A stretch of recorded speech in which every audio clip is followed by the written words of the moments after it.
The only thing I can tell you is that Sarah had indeed changed.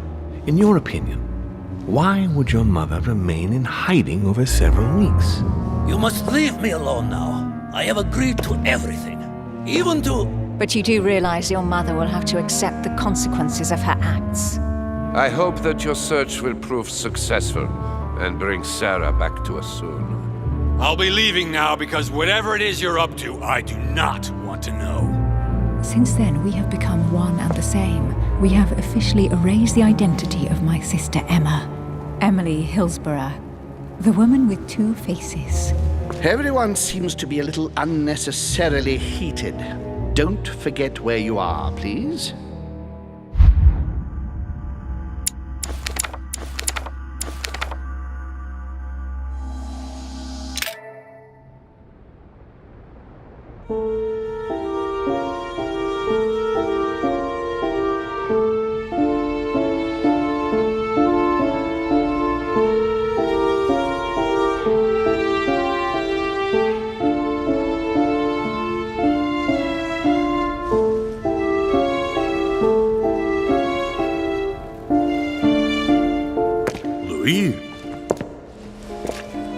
Louis, the conference is about to start any minute. This is not the time to be... Damn it. What's going on? I don't know exactly, Mr. President. I was looking for my mother and I came upon this body. My God. You don't think Sarah did it, do you? No, I don't think so. Why would she have attacked a servant? If no one saw you, I'd advise you not to get involved, Louis, so that no one will accuse you of the murder.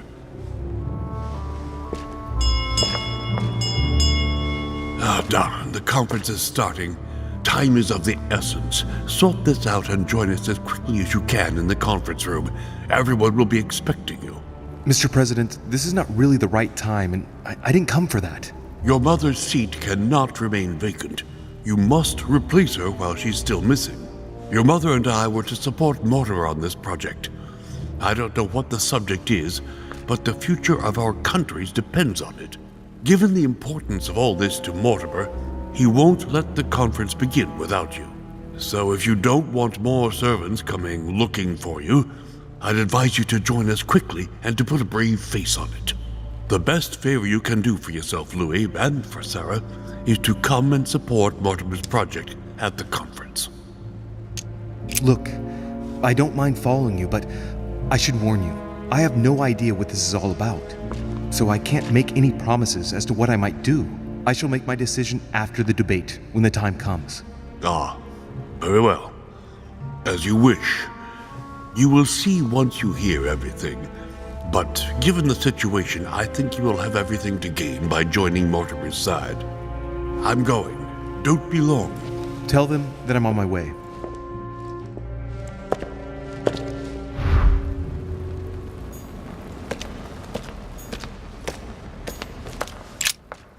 Someone's made a fire here, and the ashes are still warm.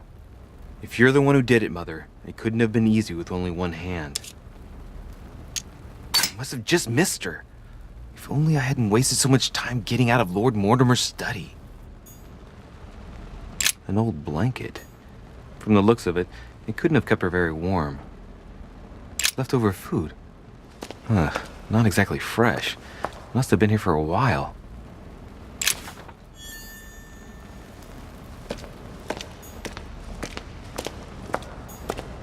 Well, the gate is locked.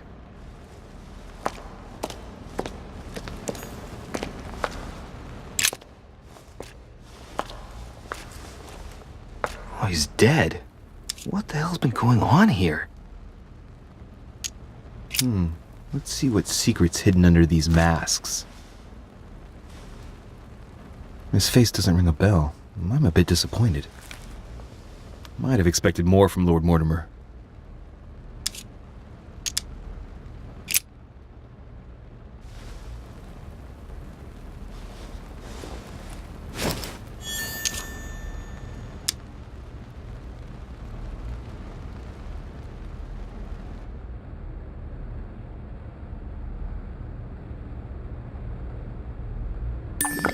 Somebody smashed him in the back of his head with something. He slowly bled to death. But that isn't what killed him. They broke his neck. Mother, if this is your doing, the situation is getting worse and worse.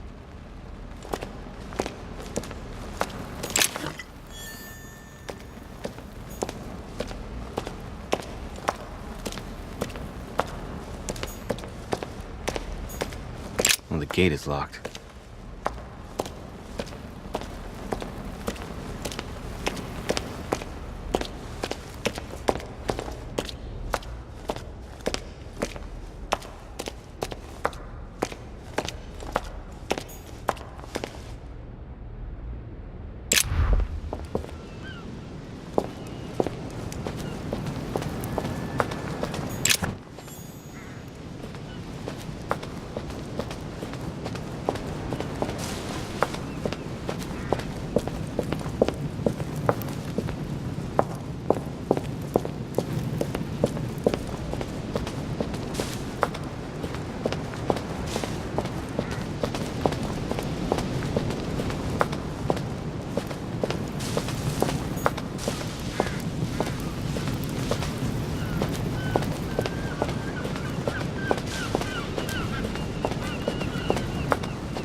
Song of Roland.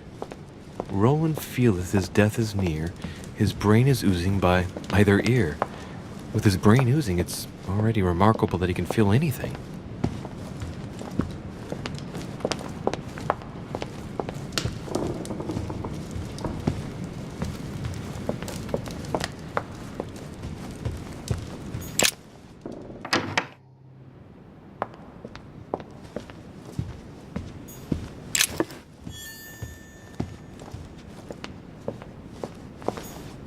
Mr. de Richet, you are expected at the conference. Please take the door to your left to join the guests.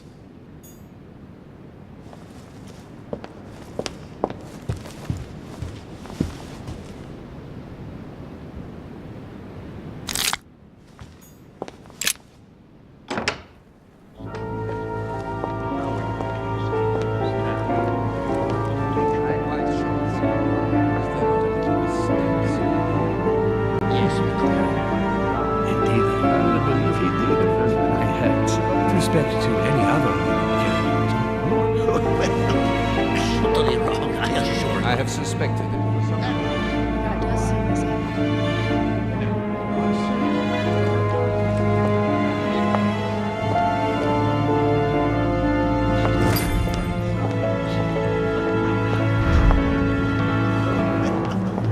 Amber crystals. That point.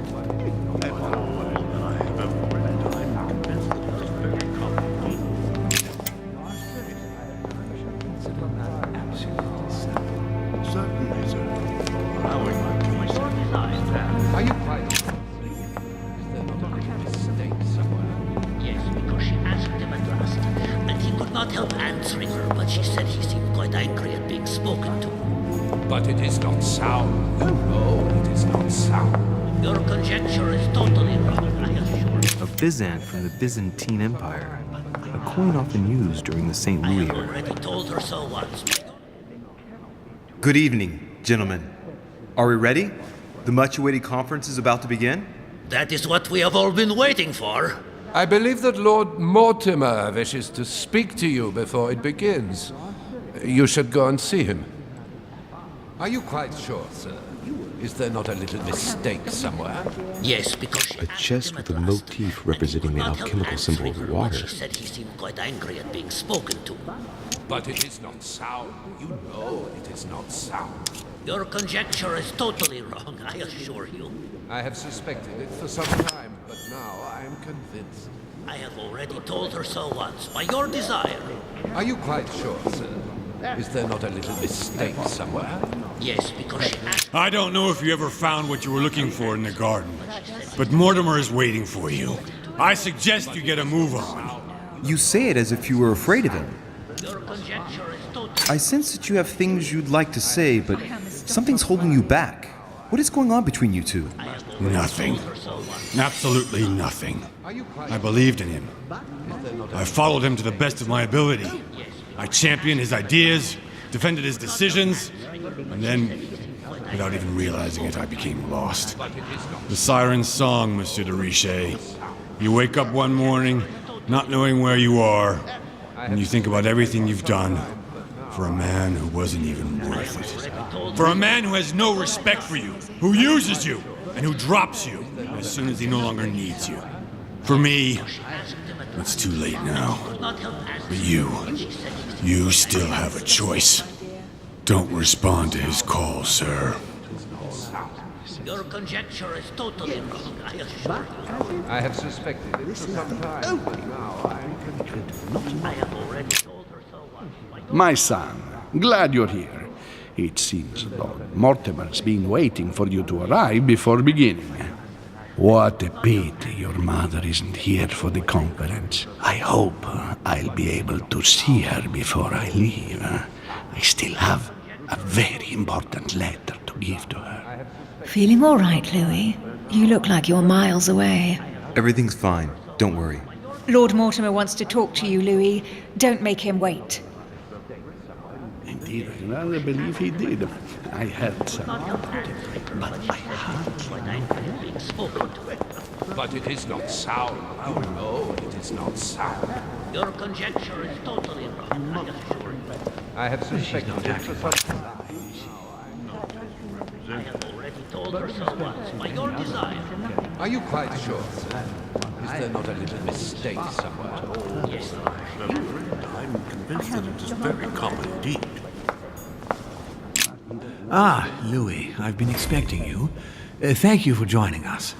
We are about to begin our conference. Let me explain what is at stake. Thank you kindly, but what do you expect of me exactly? My mother's the one who's supposed to attend, not me. That is indeed what was initially intended. Unfortunately, she still hasn't been found, and my guests can't stay here indefinitely. The conference must begin, and it would be truly beneficial to the Order to join in the project. Consequently, I would like you to replace her during her absence. What is at stake here is of the utmost importance. It's important that the French Order gets their say. And should you need any advice, don't worry, you are not alone, Louis. Very well. Can you give me a brief explanation of the aim of it all? Of course, Louis, I was coming to that. The aim of these meetings is to bring together the most influential people in order to think together about the future. But the future of who? Of the world, Louis. Our desire is to steer the destiny of our respective countries for the good of all, and to no longer suffer the random hazards of history. In concrete terms, how do you organize your discussions? A conference is always organized the same way. There are two masters of ceremony who determine an important subject. You and Sir Gregory, I presume. Exactly. We shall be the masters of ceremony. It was our obligation to each bring to the table several guests in order to debate a subject. Once the debate is closed, a decision will be made by a vote of all the participants. By a unanimous vote. If the project is not agreed on by all, then it will be rejected. And neither of the two masters of ceremony have the right to vote. It's up to the guests alone to decide, Louis. In other words, us. Gregory and myself are merely the go-betweens. Finally, if the project is validated, each guest goes home and starts working to make it happen. It can take years.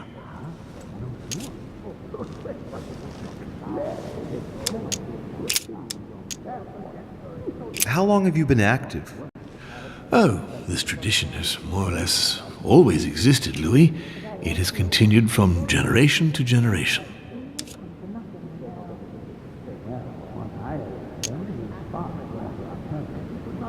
Do you often hold this kind of society dinner? In general, once a year, but in actual fact it tends to be events that dictate our gatherings. Can you give me an example of an event that was decided here before being implemented in the outside world? Well, take the French Revolution. It was decided right here 2 years before its implementation in France. Concerning the case of the French Revolution, I wasn't invited. But as far as the American Revolution is concerned, Louis, I can testify that we planned it 5 years before implementing it, for example.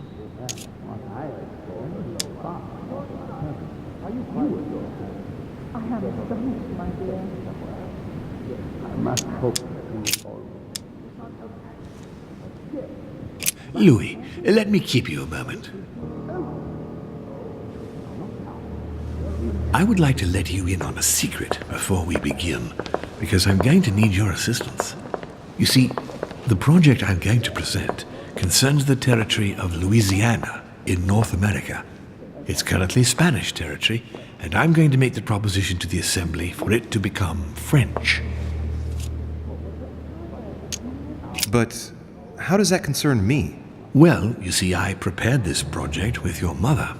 We began thinking about a crazy idea. Unfortunately, Sarah went missing before getting the bigger picture. I don't intend to stop at Louisiana. My idea is to increase the territory of the United States. The first stone of this vast project consists of getting Spain to cede Louisiana to France. Once it becomes French, France will hand it over to the United States, which will then allow them to double the size of their territory. And that's where you come in. France and the United States, hand in hand, two democracies illuminating the world.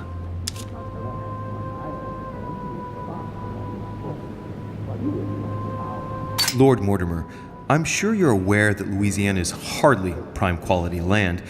I wouldn't be exaggerating to call it marshland. How is acquiring land they won't know what to do with going to strengthen the United States? Think further, Louis. The United States won't stop there. Once they've acquired Louisiana, nothing will stop them. All they would have to do then is keep pushing toward the west to take the whole North American continent. So you intend to get rid of the Spanish? They are purely transitory. This is the settlers' home. It is natural for them to want to develop their nation to become one of the greatest powers of this world. As for the Spanish, there are just a handful of them actually on site, and if need be, we'll see to it that they are sufficiently occupied in Europe so that their focus is not on the North American continent. Moreover, Spain really only cares about its colonies in South America. It's hardly my fault if they are not capable of seeing the potential in the North American territories. The concept of royalty is from bygone times. It is time to lead the way to democracy. Take a look at them. Apart from President Washington, they all belong to monarchies. Do you really think they won't resist? Of course they'll fight, fearful as they are of losing their precious privileges. But the world needs visionaries, like you, like your mother. It's a pity Sarah isn't here to see it. She only knew about a tiny part of the project. I hope I can count on you, Louis.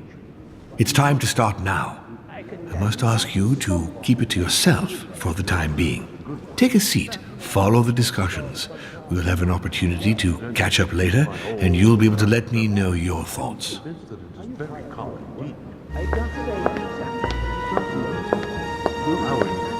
My friends, I propose we get started.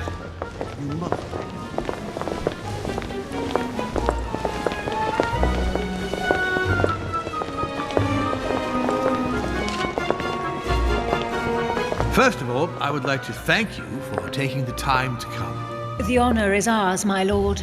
As per our custom, here we are all together to discuss the face of tomorrow's world. Even though there may be certain tensions between our nations, I must ask you to keep an open mind. As Sarah de Richet is unable to be among us, please welcome Louis de Richet, who will represent the Golden Order and will vote on its behalf when the time comes. Welcome among us, Louis. Welcome, Monsieur. I hope he'll be more effective than his mother regarding the protection of the King of France. The Order has proved particularly inefficient. Come, Manuel, you're not going to spoil our visit. The Order's mission was not to protect King Louis XVI, as far as I am aware. We are talking about a king of divine blood, for goodness sake. It seemed obvious to me he needed protecting. If the Golden Order wants to pride itself on being an influential organization, it should have kept him alive. I'm sorry about the fate of the King of France, Duke Manuel. However, I'm surprised at your remark. How can a man like me have changed the course of things where a man like you, powerful, capable of influencing international politics, was unable to do any better? Perhaps we may begin, Lord Mortimer. Certainly. I have a dream that our nations will continue to support each other, more now than ever before. A dream that, for the sake of common good, we will do what it takes to ensure stability in the modern world.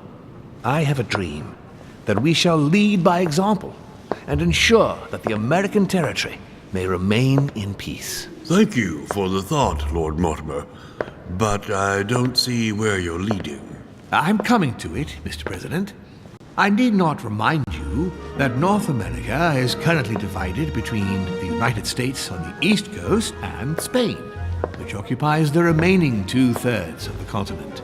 Well, I propose that Spain cede the center of the continent to France, namely all of Louisiana. Louisiana? But, well, it is not for sale. Lord Mortimer, I sincerely hope I have not come all this way just to hear you ramble on about what Spain should and should not do. When we went to all the trouble of gaining the territory a few years ago, it was not just to lose it today. Have I made myself clear? What did I tell you, William? You speak of union, and yet here you are, about to tear us apart. Duke Manuel, I perfectly understand you. But rest assured, you will soon adore my proposition. You shall see. Well, since you give me the choice, my good fellow, allow me to doubt it. However, I am impatient to hear what Spain could possibly gain from the sale of Louisiana. I never spoke of a sale, my good fellow. What? But I do not understand. There is one more territory left to conquer, if I'm not mistaken, in the northwest. It is, of course, occupied by your notorious Indians, but... We shall soon be rid of the savages, so that is not the question. Duke, these savages, as you call them, were there before you. They are on their homeland. As much as the black people of Africa, Monsieur de Richet. That does not stop your dear France from massacring them and sending them like cattle to Mr. Washington's cotton plantations to provide him with cheap labor. So you keep your morals to yourself, if you please. Senor, I would not like to be associated with that. The subject of black slaves in the United States of America is a complex subject, which we shall resolve at a future date. France is not without fault, but that doesn't take away Spain's responsibilities. You see, Native Americans are being subjected to a veritable ethnic cleansing. Europeans are colonizing their land so that it then belongs to them. The widespread evangelization of its inhabitants will soon eradicate a multitude of cultures. You've done the same thing in South America. How far will white people go? Reservations to pin them in like cattle? Total genocide? Come now, my friends, let us not digress. Anyway, these primitive people have no souls, Louis. We bring the good word to them in order to save them. You'll see, colonization brings with it many benefits, too. Excuse me, if you don't mind, Your Eminence, I shall continue. Duke Manuel, I believe that Spain should cede Louisiana to France free of charge. This is utterly grotesque, Lord Mortimer. What a strange example you set for your young protégé. Isn't that so, Monsieur de Richet? Do you understand anything of this proposition? If I were you, Senor Godoy, I would think twice before stirring up a scandal. I beg your pardon? Given the size of your colonies, you won't be able to keep them for long. A number of countries are eyeing them as we speak. The United States would have no trouble taking them. For all intents and purposes, you have no army in place. By wanting to keep everything, you risk losing it all, especially your colonies in South America, which are far more valuable to you. That is indeed the danger, Duke Manuel. If it comes to war over Louisiana, you will lose. And probably a good deal more than you now imagine. Young man, you are indeed a dark horse, aren't you? I must say, William, I find your project mostly disfavors me. I thought you were my friend. And I am, Mr. President.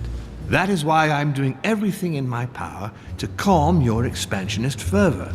France, in Louisiana, should persuade you not to attempt anything to take the territory by force.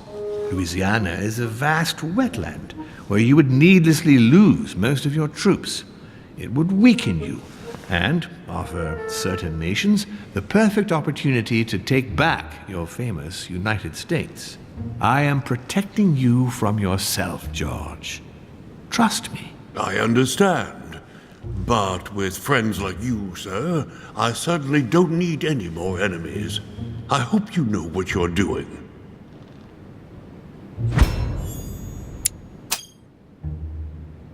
Am I imagining things, or does it look like Washington isn't aware of Mortimer's plan? Not to put too fine a point on it, Lord Mortimer, but I doubt the Holy See would be in favor of Catholic Louisiana being handed over to secular revolutionaries and king killers. I should think Monsieur de Richet has an opinion on this subject, does he not?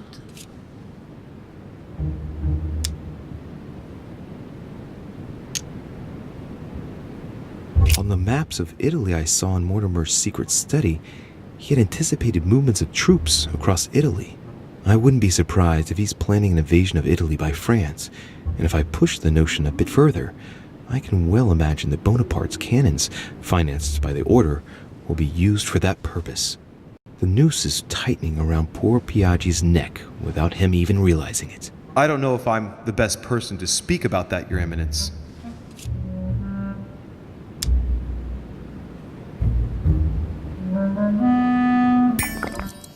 Well, I think that the French army will enter Italy, and that the Vatican will do whatever France demands of it, if the Vatican wants to retain its place. You are joking, I hope. Lord Mortimer, I did not come here to listen to such nonsense. What makes you think that, Monsieur de Richet? Well, Monsieur Bonaparte, here present, has ordered a large number of cannons, and I wouldn't be surprised if they were to be used to keep Italy under control. Come, sir, what a strange idea. I have enough on my plate with issues in Corsica. If you say so. You see, you're... But Corsica is not where the cannons are to be delivered, is it? Aye, but... Louis, you are quick-witted. I like you. You seem to be overlooking something, Messieurs les Français. I also have backers who would be only too pleased to demonstrate the full extent of their fervor by defending the Vatican.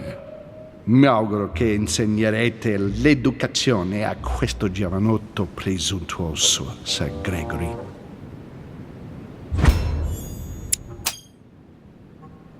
I hope that you will teach this pretentious young man some manners, Sir Gregory. It looks like I won't be just making friends here.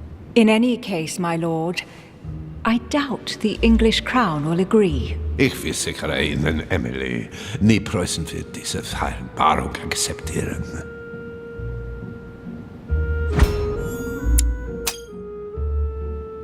I assure you, Emily, the Prussian will never accept this agreement.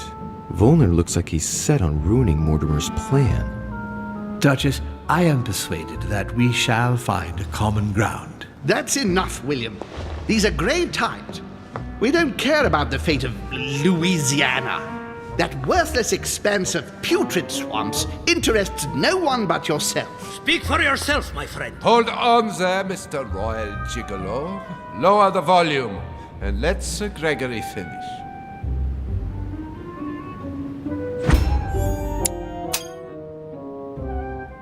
Home, Godoy, and now Volner?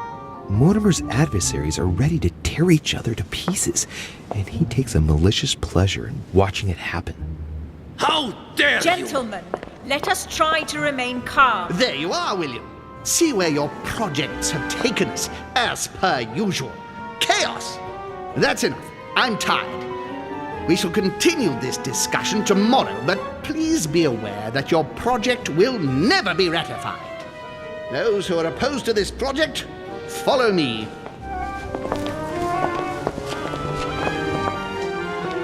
Are you coming with us, Monsieur de Richet?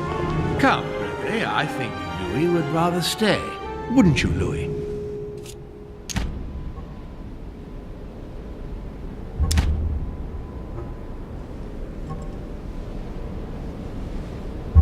At the risk of displeasing you, my lord, I'd rather follow Sir Gregory. I don't think this is a place for the Order. Louis? No. Let him go, Mr. President. Everyone is free to choose.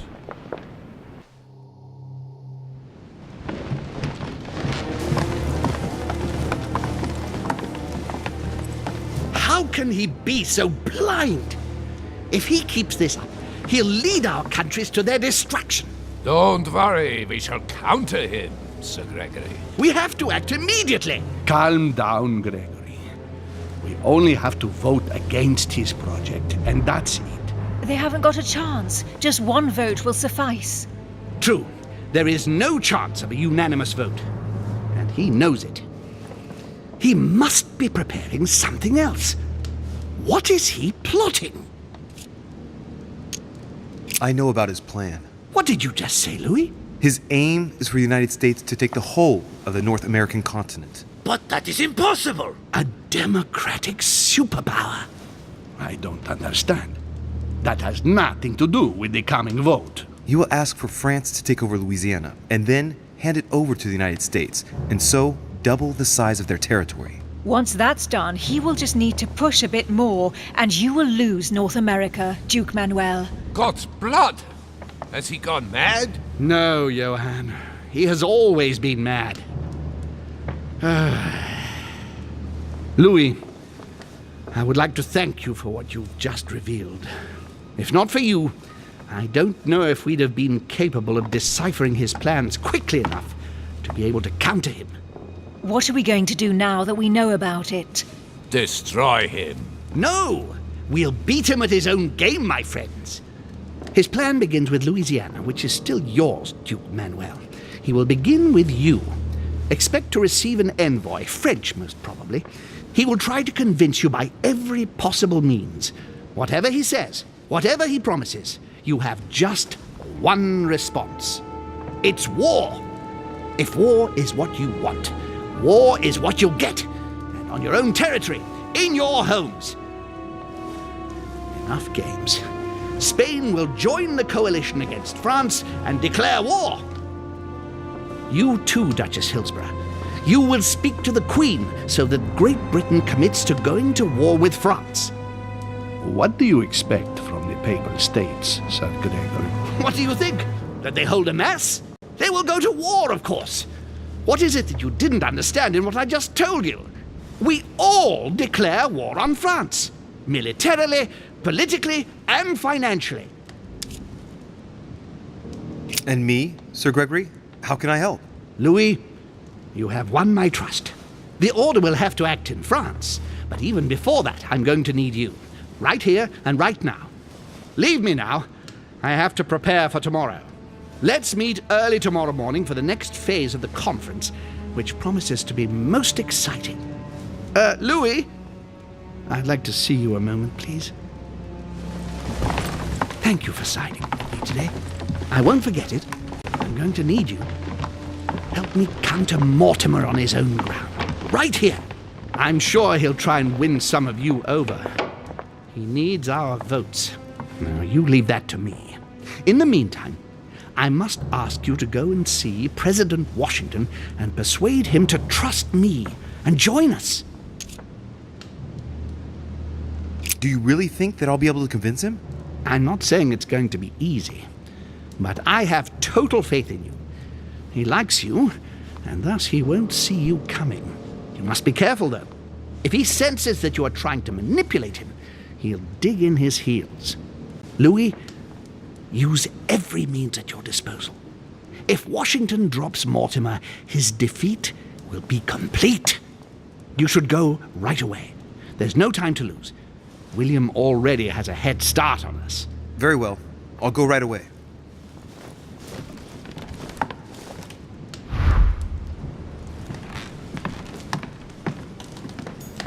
Chronicles of the Amber Princess. As I recall, Dorkin was my favorite character.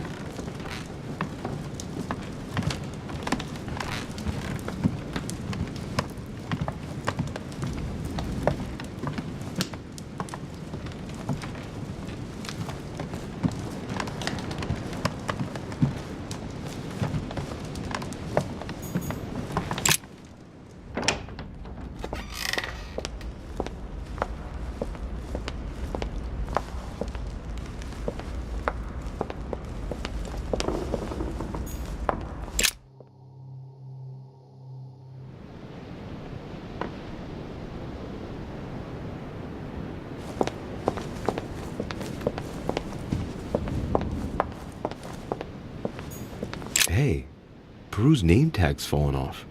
And his...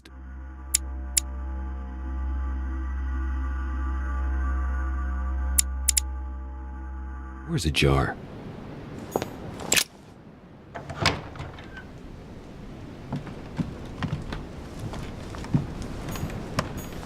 The Massacre of the Innocents by Rubens. A bit gloomy. Guess my room is not that bad. Nice decor for a revolutionary tribunal judge's room. A Greek drachma. One of the rare ancient coins to be mentioned both in the Bible and in the Quran. A pattern with 4 circles.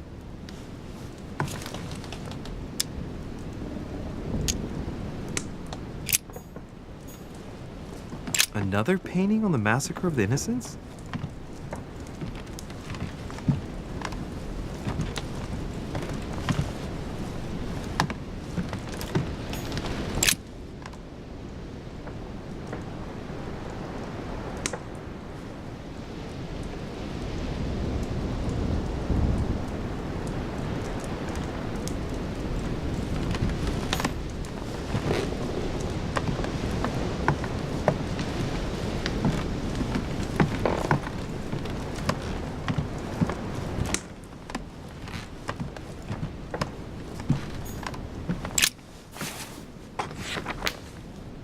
Records of the police. Notes intended for the police lieutenant of Paris. It's a list of people under surveillance in Paris, and there's some well-known names on it. This is valuable information. This shouldn't be lying around.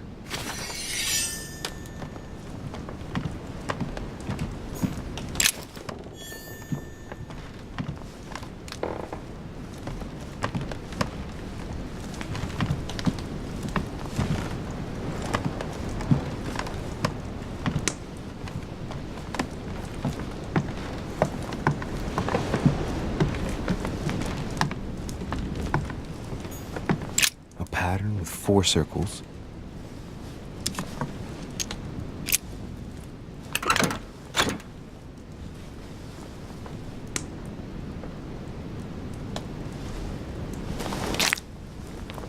Dear Monsieur Peru, I'm writing to thank you for the funds you sent. These funds will be crucial for the renovation of the western wing of the orphanage. The children you sent are doing marvelously well, and little Pierre will soon be walking. Some of them still sometimes suffer nightmares about their parents on the scaffold, but I expect they will cease in due course. Should you decide to send us more, please note that another 20 beds will soon be ready. The children and myself will never thank you enough. Long live the Republic. Long live France. Sister Marie-Hélène. I have no space left. I'll retrieve it later. Dear Monsieur, I have no space left. I'll retrieve it later.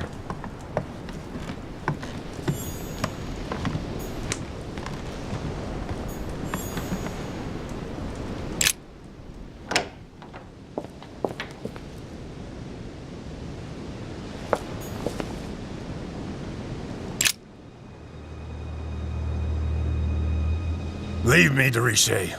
I don't feel like talking. Are you gonna keep sticking to me like glue? Hell's bells, I don't deserve this. There's nothing you can do for me. What's going on? Maybe I can help. Not anymore, you can't. Not against him. But thanks for the offer. Who are you talking about? You know very well. Lord Mortimer? You talk as if you were in danger, monsieur. Has he threatened you in any way? I'm done for, Monsieur de Richet. I played with the devil, and I lost. Don't you think it would be good for you to shed your burden? That is my intention. You're worried. You have a secret. You're afraid of talking about it.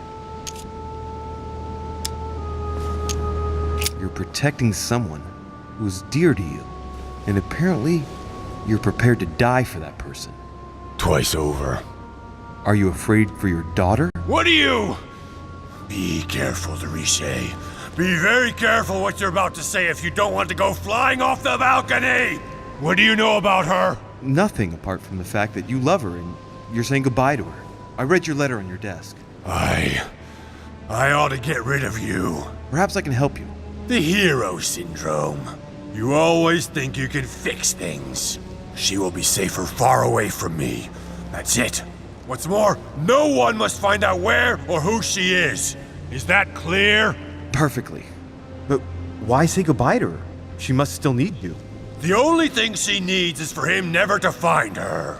Time is short, Louis. Follow my advice. Find your mother if she's still alive, and get out of here. Flee this damned island of doom. Are we in danger? You've been in danger since the minute you set foot on this rock. He wants you. He's sizing you up. He is circling around you.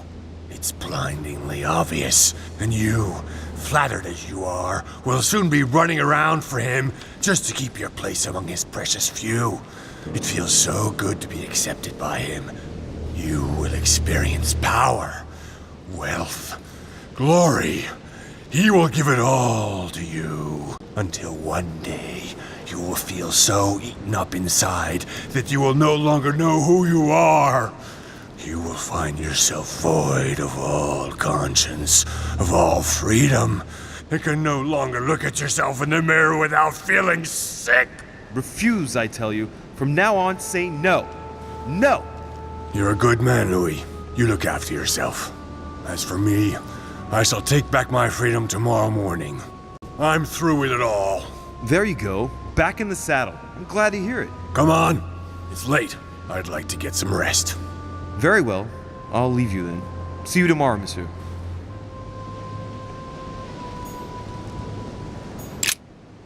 Leave me alone.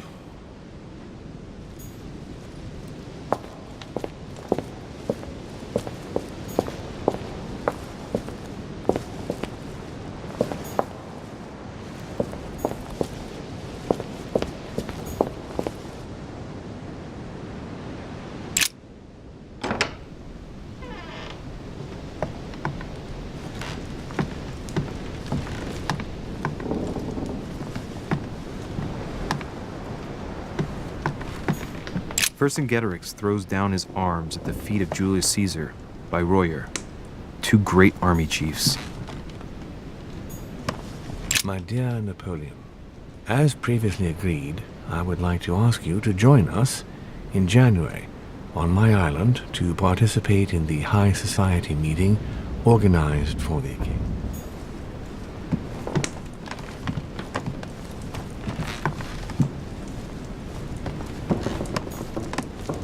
French actor Talma is Nero in Britannicus, the last emperor of the Caesar dynasty.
Great Work of the Soul by S. Madone.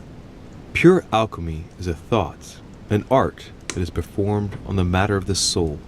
Great alchemists work to transform and perfect the latter by a series of processes known as the Great Work. There are 4 phases to attain the ultimate in spiritual fulfillment. The human soul must descend, be corrupt, in order to become decomposed. It's something like what I felt when I think of what I found out about my mother. The soul broken up must be purified by the alchemist. Nice program.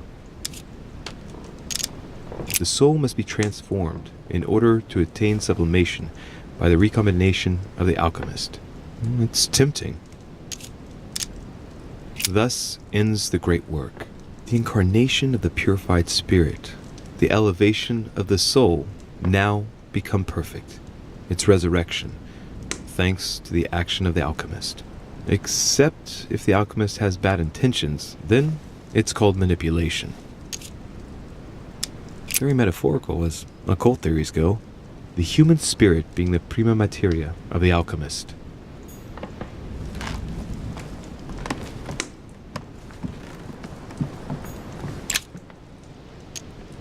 Golden elixir.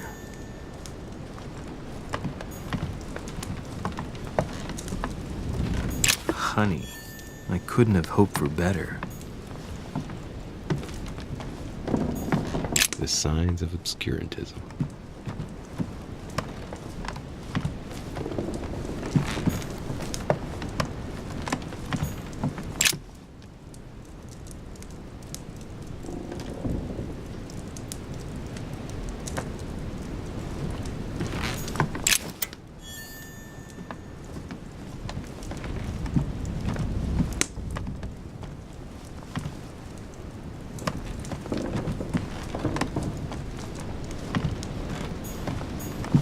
Amber crystals.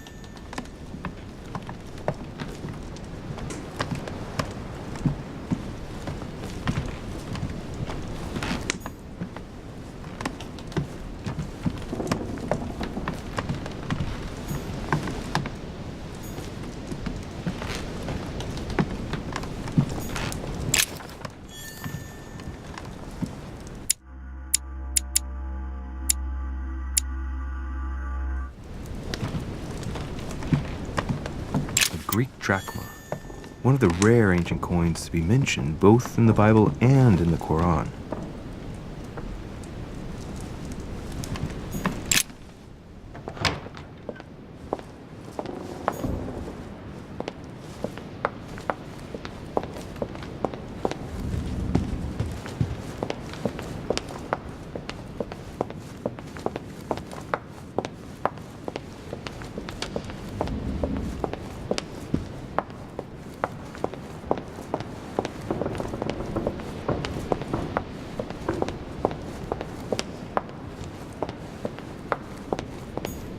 Duchess Emily Hillsborough.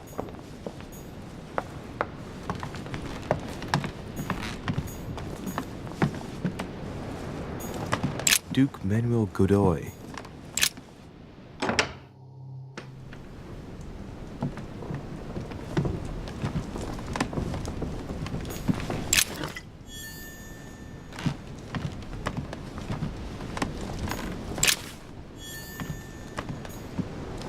Manuel Godoy, a painting of himself in his room.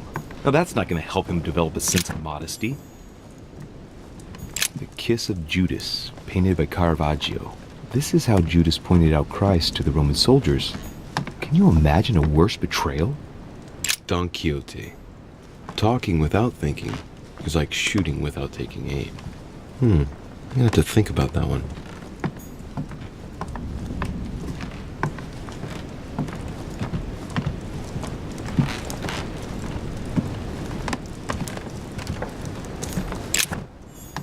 Charles IV of Spain.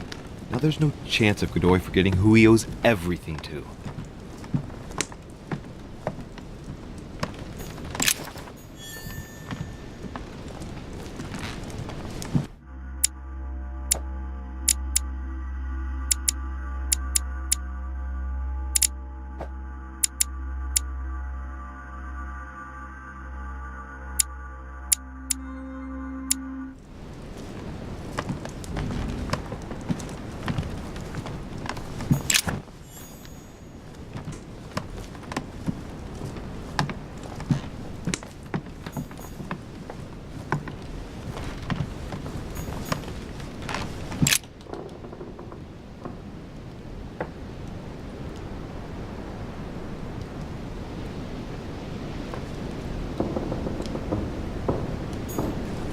Mary Louise of Parma.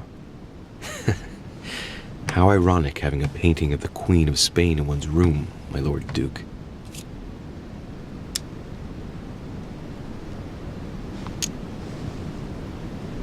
Hey, it looks like someone slipped something in the back here. It's a letter. Let's see what it says. It reeks of perfume, and it's written in Spanish. Godoy, you really are a little devil. So, let's see what it says.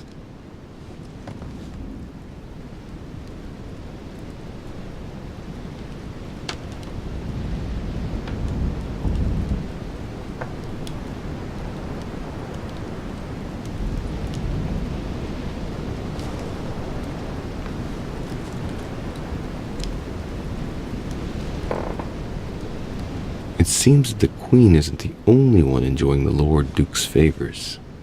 If the Queen found out, it would cost him dearly. I'll keep it with me. You never know.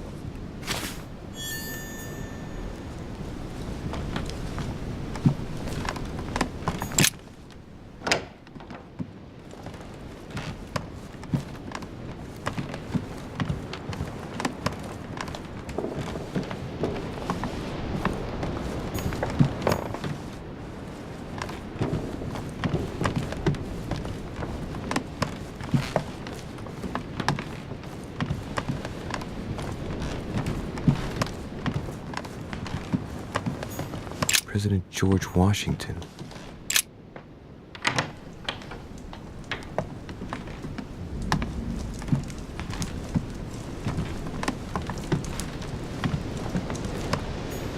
My dear George, I'd like to invite you to join me as planned at my place. I have a project to show you. It is time that the United States played a more important role on the world stage. I understand your reluctance of playing with fire. I know your new country is very young, but rest assured that I would do nothing to jeopardize what we have built together. I look forward to seeing you soon. Your friend, William.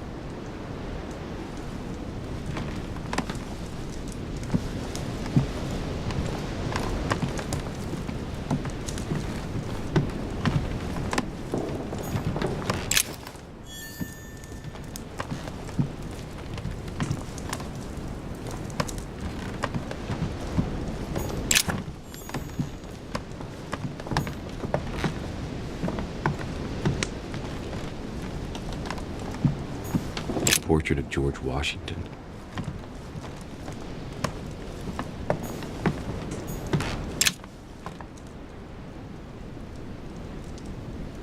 Carmelite water. They say that if you drink this, it gives you a real boost.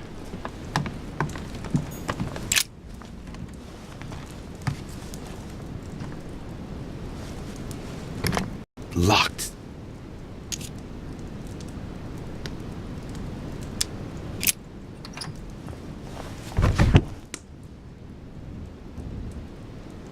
The President's personal reserve of laudanum, and judging by the quantity, you can't go without it. Ah, there's also a letter.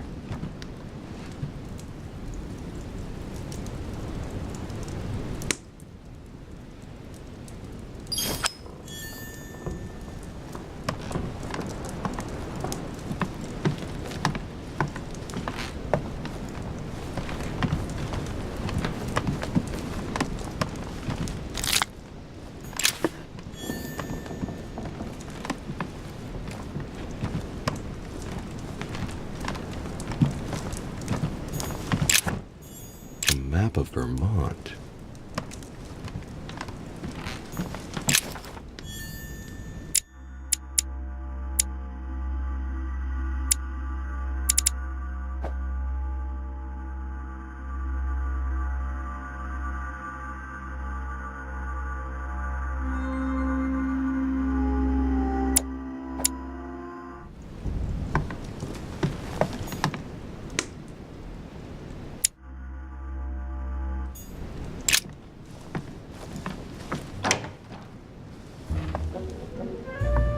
Louis?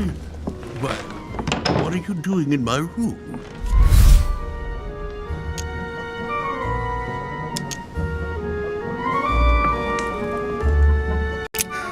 Mr. President, I won't beat around the bush.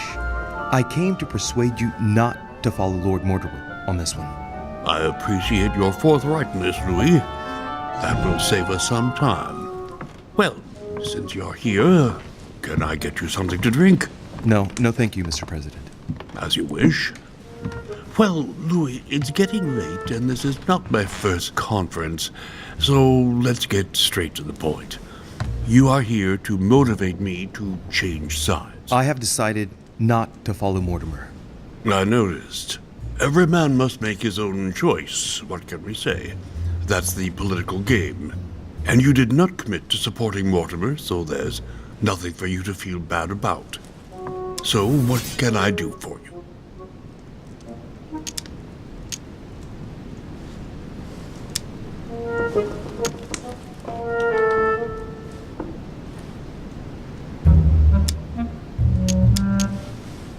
President Washington, I regret that my situation is contrary to yours, especially as I really do respect you. Me too, Louis.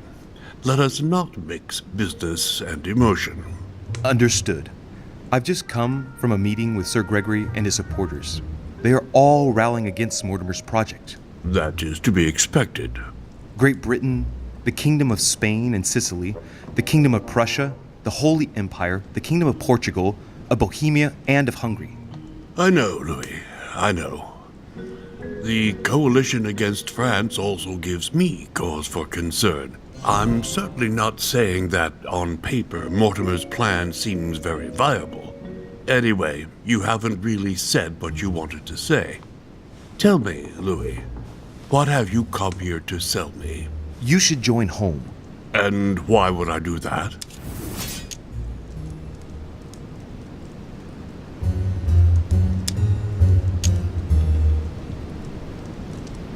Well, when you came looking to me for help, I gave it to you. Now, I'm the one asking you for help. I need you, Mr. President. Louis, I understand what you mean, but even so, the favor you did is not comparable to what you are now asking me to do. I only asked you to look after a young lady for 10 minutes or so. You're asking me to commit the future of my country. I know, but I'm not asking without reason, nor to a man without honor. You are blunt, Louis, but I do acknowledge that I owe you a favor. Tell me what Sir Gregory has to offer that I don't already have with Lord Mortimer.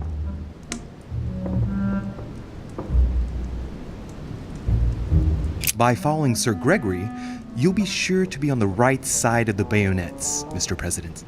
Sir Gregory is encouraging all his partisans to go to war against Lord Mortimer's supporters. Do you really want to go to war again? Certainly not.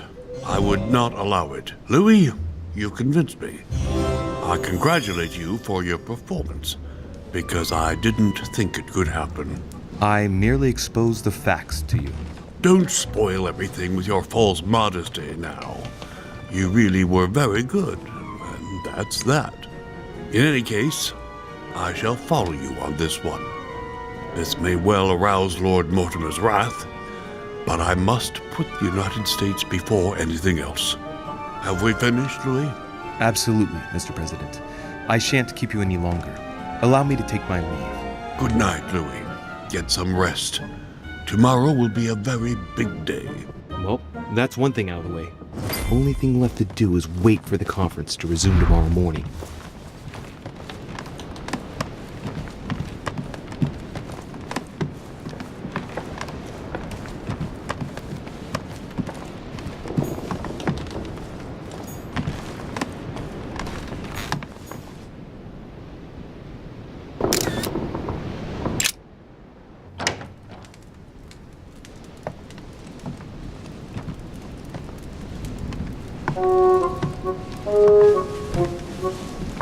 Good evening, Monsieur le Français. Duchess, you're here. What a charming surprise. I'm beginning to think you can't be without me. You have managed to penetrate my armor, sir. Am I disturbing you, perhaps? That's not what I said. Ah, by the way, congratulations on choosing Sir Gregory this evening. You surprised me. I wasn't expecting it. Why, Emily? Can't you read me like an open book? Not as well as you read me, it would seem. I'll teach you if you'd like. There's nothing I'd like more. Tell me, are these visits to Mortimer's always so intense? Yes and no. My sister doesn't normally disappear like she has. Any news of your mother? Well, I should imagine you're still shaken. I promise to shed light on my mother's circumstances as soon as possible. There's not much to shed light on. What your mother did is inexcusable. She won the trust of my sister in order to more easily betray her. She didn't do anything to her. Can we change subject, please? I didn't come here to go through all that again. Of course, it's late. You're right.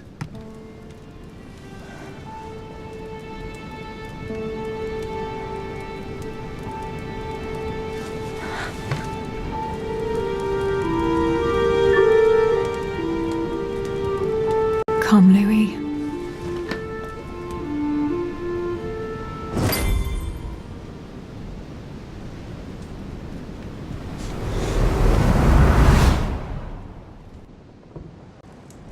My friends, do not worry.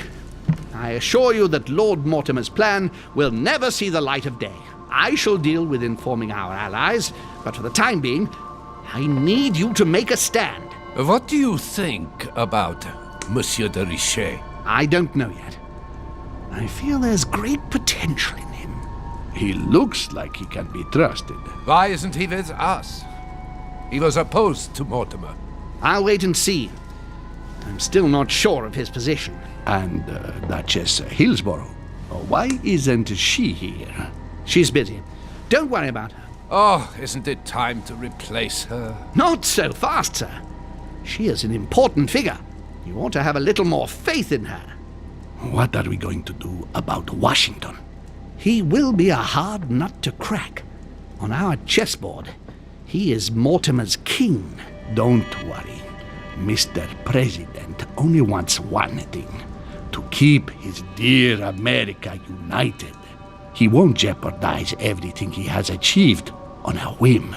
He has been serving Mortimer for quite some time. It won't be easy to bring him around. I have asked Monsieur de Richet to approach him. Let us have faith in him. I sense that Mr. Peru is about to surprise us too. Yet he is Mortimer's strong arm in France. He knows his time has come, and I believe he is intelligent enough to realize it means he is no longer any use to Mortimer. Do you feel all right, Mr. Godoy? You haven't said a word. Please excuse me, gentlemen. I feel tired. Oh, I see. I think it is high time you left us then. Now!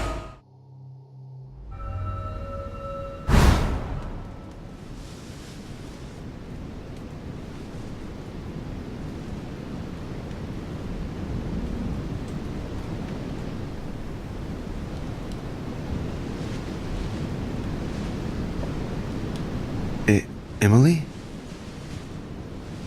Emily? Are you there?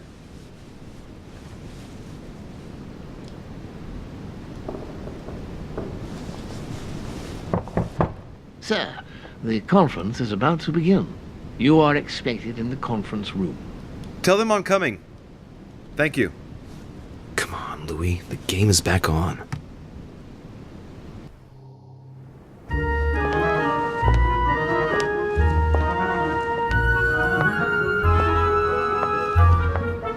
My friends, the conference is about to begin. Please excuse me if I troubled you last night with my project. I understand that you might well have a few questions to ask.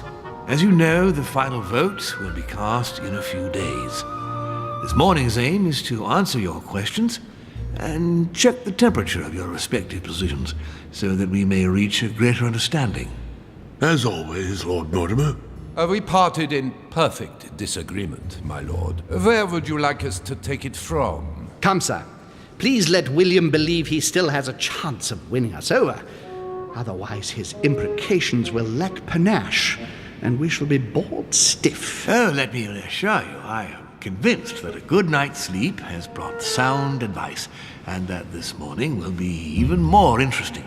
Therefore, I would like to go around the table in order to hear everyone's first impressions. Well, I am still firmly against it, even though my choice won't count. Against. Against. Against. And you, Luc Manuel? Against, of course. Well, as for me, I am for Lord Mortimer's project, despite Duchess Hillsborough's overwhelmingly convincing nocturnal attentions. What? So Emily was playing at trying to win over guests last night? It was nothing more than a friendly little chat, of course. How could it be otherwise? And by the way, remember me to your husband when you see him. And you, President Washington, what is your position? Well, you see, Monsieur Bonaparte, I would rather you'd have forgotten me for a minute. William, I am sorry, but I cannot follow you this time. George? I am against William. Please excuse me. I cannot commit the United States to such an enterprise. It's just too risky. Well, that leaves just yourself and Monsieur Peru, Louis. You're all making me sick. Look at yourselves. What? You are pathetic! Have you been drinking or what? There you are, quibbling away. My Lord Duke this, and Madame Duchess that. You know very well that we're nothing but puppets on a damn string. Jacques, really? Let's end the charade. It's over! Jacques? My lord, thank you for everything you've done for me over the years. But it didn't come for free. And now I see the price is too high to pay. I'll stop. Come, Jacques, we'll talk it over. No, I'm finished. I want my freedom back, my lord. I shall no longer work for you. Wait! De Richet, you just can't help it, can you? Stop trying to play the hero, man! Monsieur, I know I don't really know you, but you seem like a decent person. I have done so many horrible things! You blame yourself, I can see that. Everything's not lost. I don't want to do bad things anymore. You can take control of yourself again. You can fix whatever it is you've done. Do you really believe that? Of course, Jacques. You'll have all the time you need. Jacques, you're not alone. There's nothing you can do against him. Of course there is. We've already started. How can you say that knowing he's already probably gotten rid of your mother, Louis? No, he hasn't. She's still here. She's alive, Jacques. But... Yes, trust me.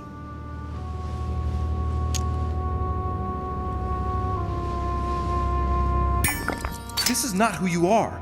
You're better than that. You don't know me. Yes, I do. I know you're no coward. So give me your weapon, please. But There's nothing to fear. I'm right here. I don't want him to talk to me. Don't worry. You're safe now, Jacques.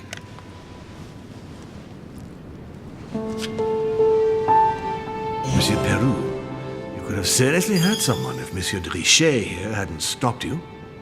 Your behavior is unacceptable. You would do better to go and rest in your apartment. My friends, we shall continue the conference later. I would like to apologize for the inexcusable behavior of my guest. We all need to recover from all of this excitement. Take the rest of the day off.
I don't understand. I spoke to him only recently. Monsieur Peru has lost his mind. It's obvious. Yet another way for the French to make a spectacle of themselves. Well, once again it has worked. My friends, let us settle down, please. We are all in shock, of course. Let us celebrate Louis's courage. He enabled us to avert a tragedy. Yes, that was very noble of you, Louis. You have given us all a fine lesson in courage. Thank you. He owes you his life. That's quite something. That madman deserves to die. We are providing Monsieur Peru with care, but rest assured, he is no longer a danger to himself or anyone else. I think everyone needs a little rest. Can you stay a moment? Of course.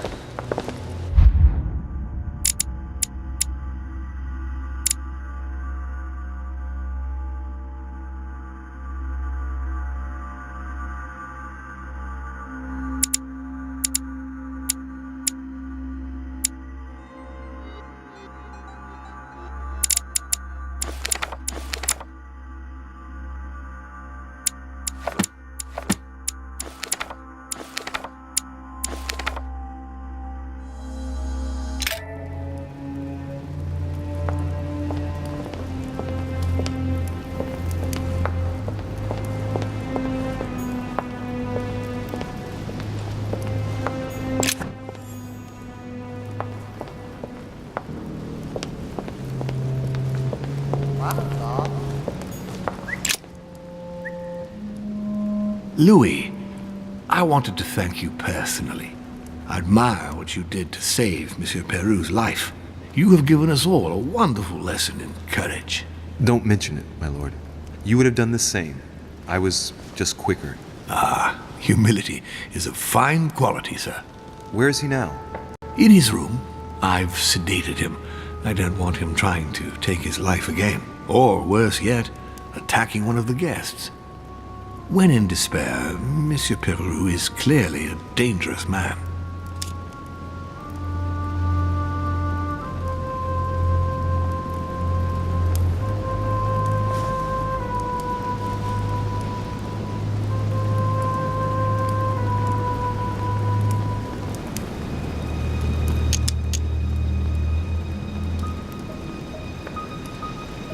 Tell me, my lord, can you think of any reason why he would be so terrified of you? Terrified? Come now, that's a bit harsh.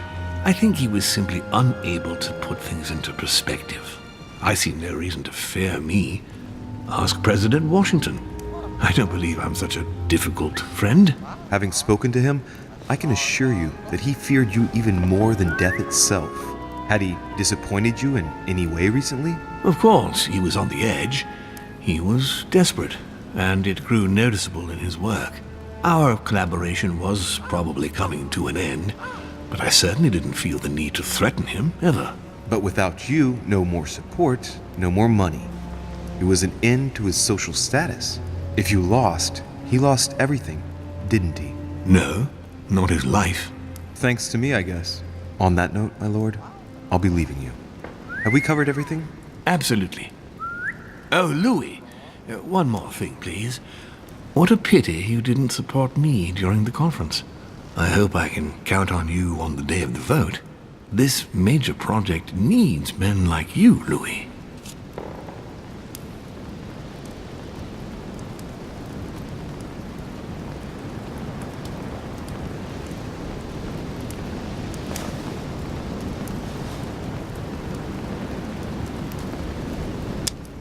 And you never know, right? Maybe by then, I'll see things differently. Well, thank you for allowing me to believe in that possibility, Louis. From here on, I shall make it my mission to persuade you to change your vote. Be my guest. But I hope your arguments are very, very persuasive, because I'm not the only one who isn't on your side. Oh, rest assured, I am working on it. Very well, then. I'll see you later, my lord.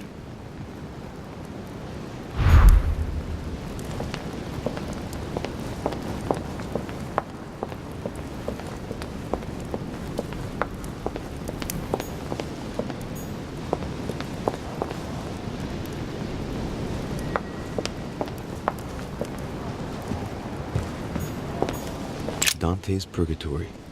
Why does your mind presume to flight?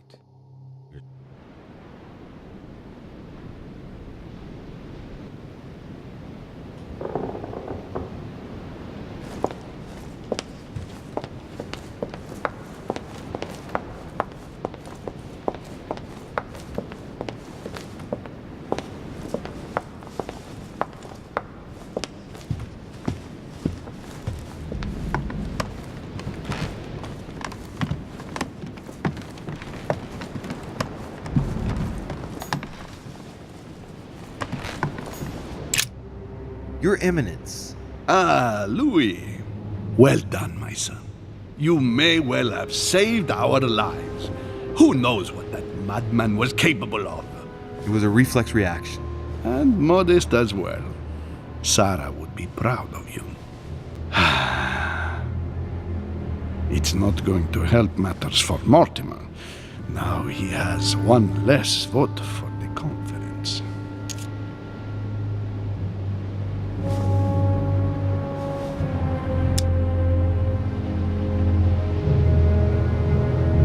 You don't seem too affected by it, though. Louis, I do not appreciate your remark, which I will put down to the indiscretions of youth.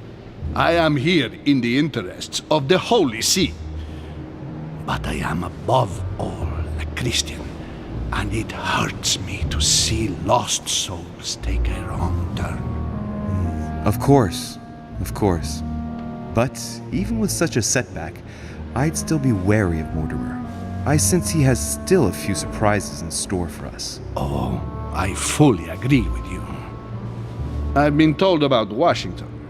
Congratulations, Louis. I must admit, though, when I first saw you, I would never have put money on you succeeding. Well, I was wrong. Thank you, Your Eminence. On that note, I shall leave you, Louis. I see you later.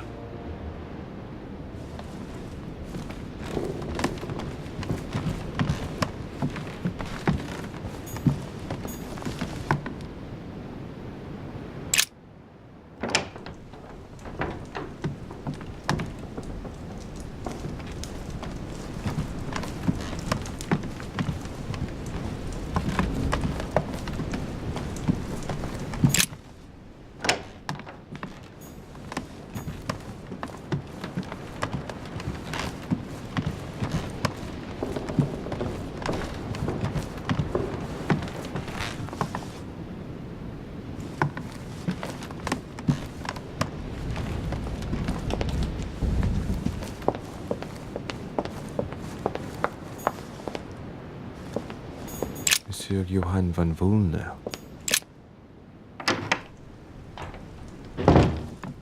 Congratulations, Monsieur de Richet. You made the right decision at the conference. What can I do for you? Do you have any news regarding your search for the Al-Azif? Good. You are straight to the point this time. I appreciate that. I shall allow myself to reply only because we are now on the same side. But keep it to yourself. My search is over. We have it.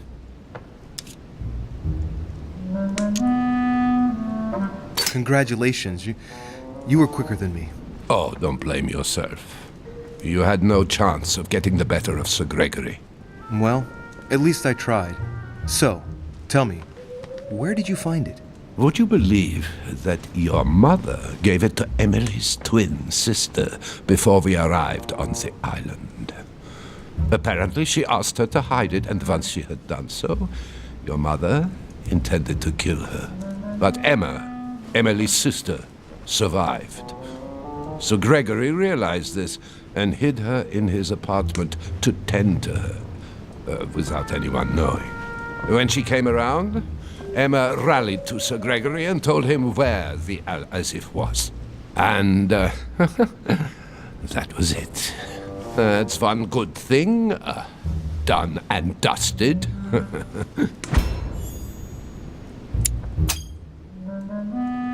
Is anything wrong? Oh, well, if I were you, Louis, I would be careful. Emma is still alive, And when your mother turns up, I wouldn't be surprised if she considers she has a score to settle with her. You're right. It's quite probable. I think that Sir Gregory will do all he can to calm the situation down, but there's no guaranteeing that she won't find a way of taking her revenge on your mother. However, keep it to yourself. We never spoke to each other. Thank you for this information, sir. Oh, don't mention it, Louis. It's natural. We are playing on the same side now. You can always count on me. On that note, I don't want to take up any more of your time. Oh, not at all, Louis. Come back whenever you want. I'll see you later.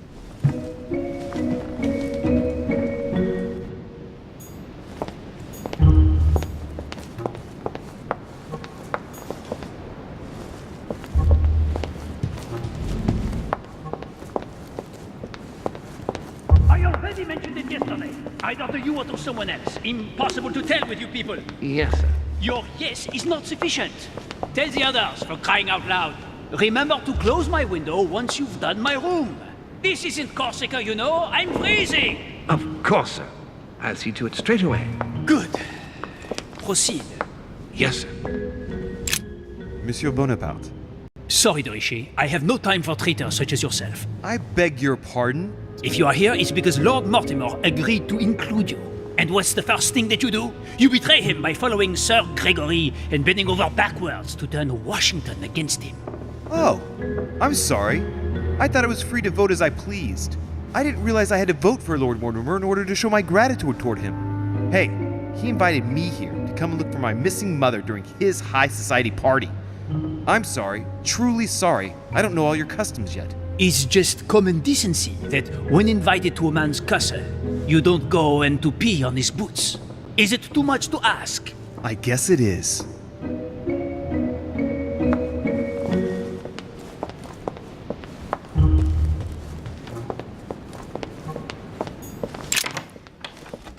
Sorry, sir, but you cannot go through. We have very clear instructions from Lord Mortimer. Monsieur Peru must rest.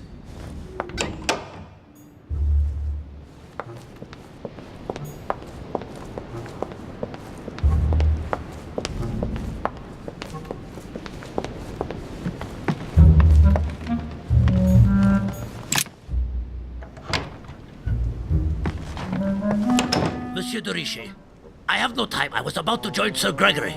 Come back later. I wanted to talk to you a moment and... I am expected. I'm sorry. We shall talk later.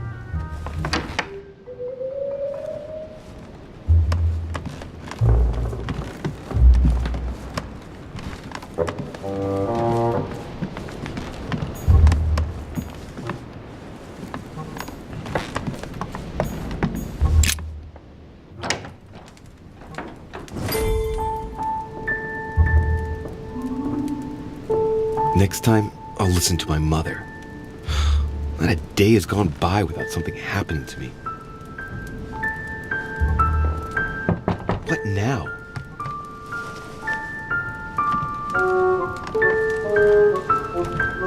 Louis, open up, please. Coming, Mr. President, I'm coming. Louis! Ah, there you are at last. Yes, I just saw your mother.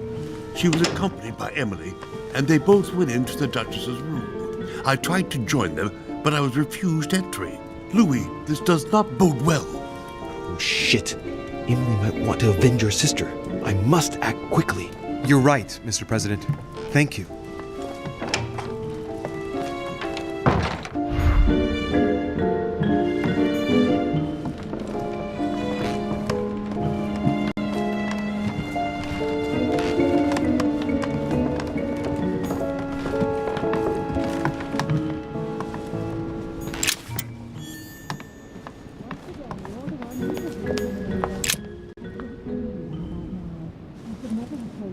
I do believe that's Emily's voice.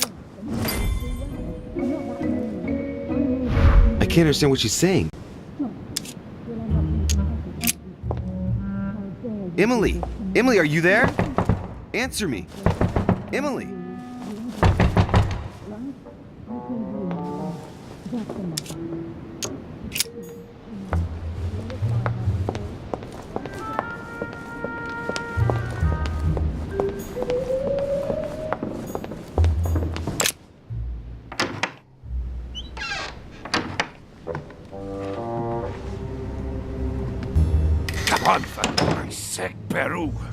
wake up! Louis, do you want something? Am I disturbing you, perhaps?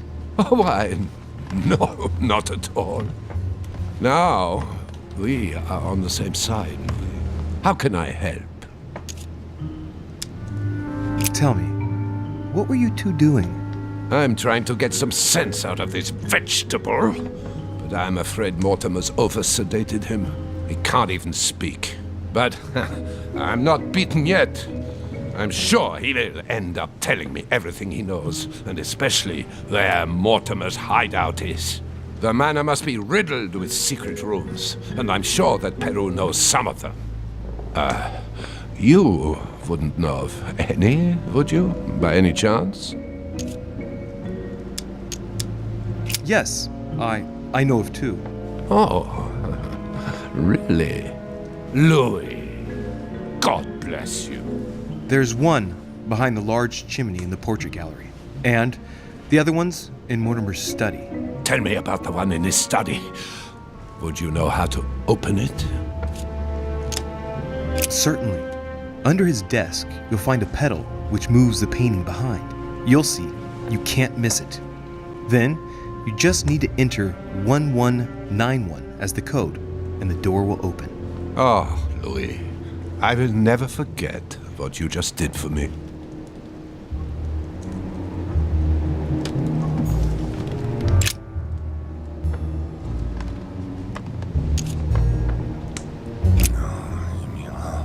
Monsieur! I don't want to. Monsieur Peru! No.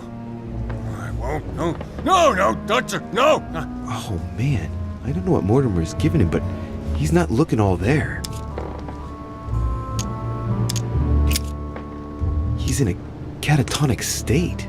I've seen patients after a major trauma before, but nothing like this. Mortimer has spared no effort to calm him down. Let's see what he has on him.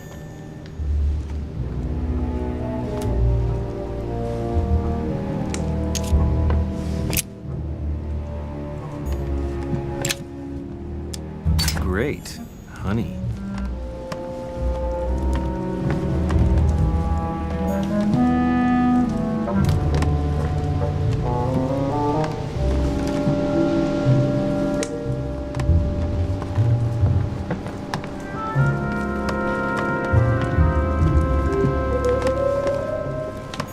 Dear friend, please come and join us.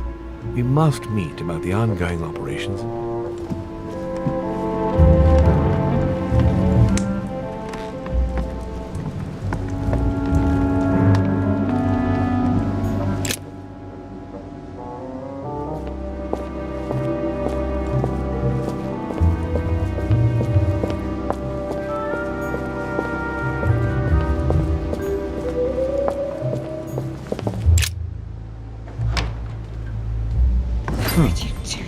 It's as if there are several people inside.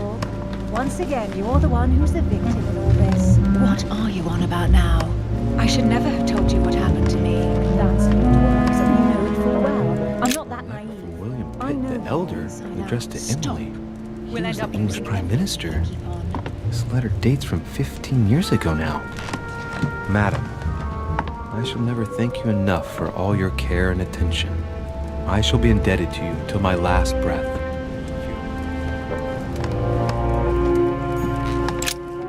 Two coils circle the lock.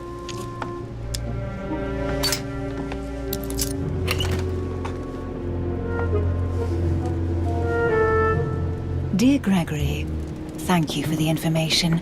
I've managed to find out about the names you gave me. George Washington is a man you can trust.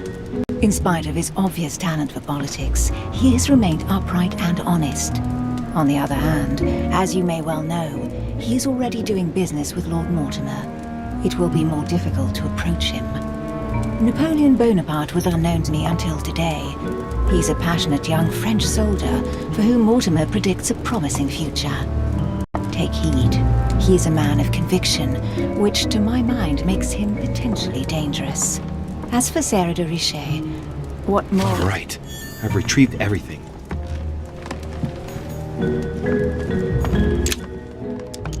A devil's thorn, to be used to uncover the best discovery. Queen Charlotte. All the royal family of England is there from what I can tell. A letter from William Pitt the Younger, addressed to Emily. He's the present Prime Minister of the United Kingdom. Emily has indeed some powerful backers. Madam, thank you for consoling the Queen. The King's situation is worsening, but I wager he'll recover from this present fit. Next time you speak with Her Majesty the Queen, would you please be so kind as to ask her to look into my petition to raise taxes with the King?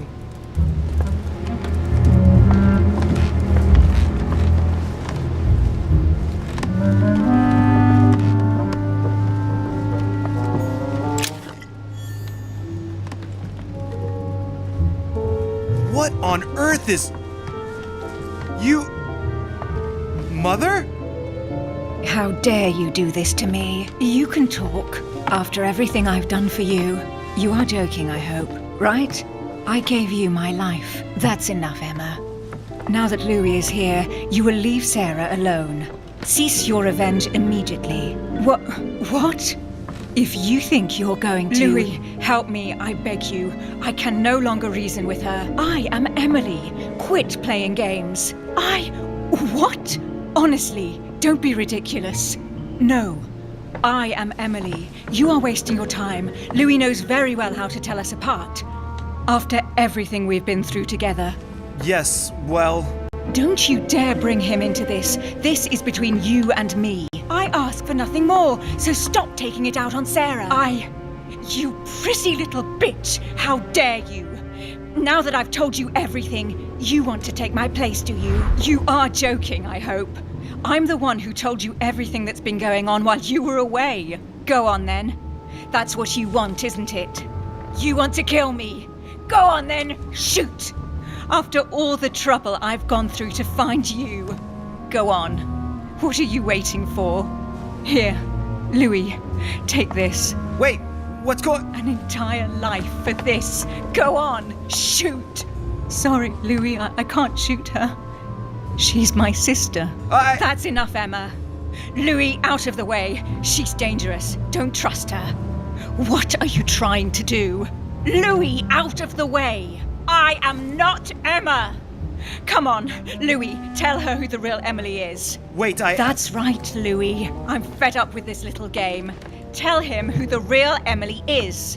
Why do these things always happen to me? Well, Louis, come on, you know how to tell us apart, right? Yes, but I'd like to ask you a few questions to make sure there's no doubt. Rational and open, Louis. Let's see. How can I tell them apart? Wait, I've got an idea. On the night of our arrival,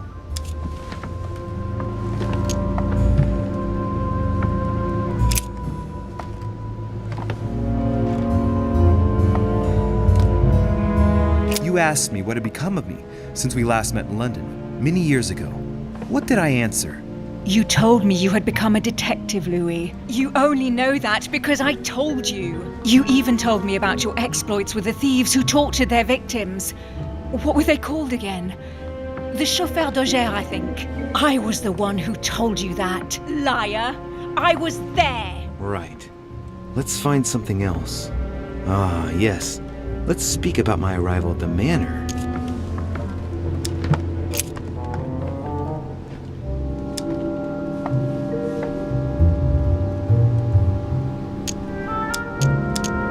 Once we arrived, we stayed together warming ourselves in front of the fire in the Great Hall with President Washington. That's right. What did we talk about? The President and I revealed to you that we were members of the Order. You even asked Washington how he met your mother, remember? Very well. Let's try something else. On the first night, we went up to bed, but I wasn't tired. I went for a little stroll.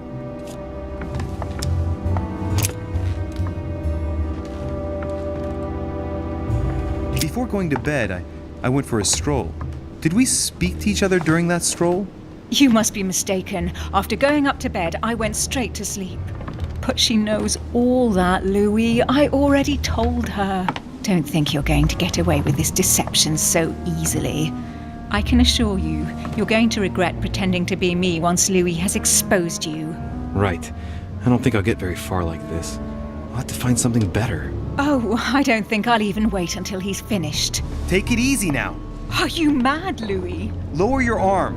I better act quickly if I don't want things to get out of hand. Come on, she's putting one over on you. Look at yourself for crying out loud. You were prepared to shoot me down.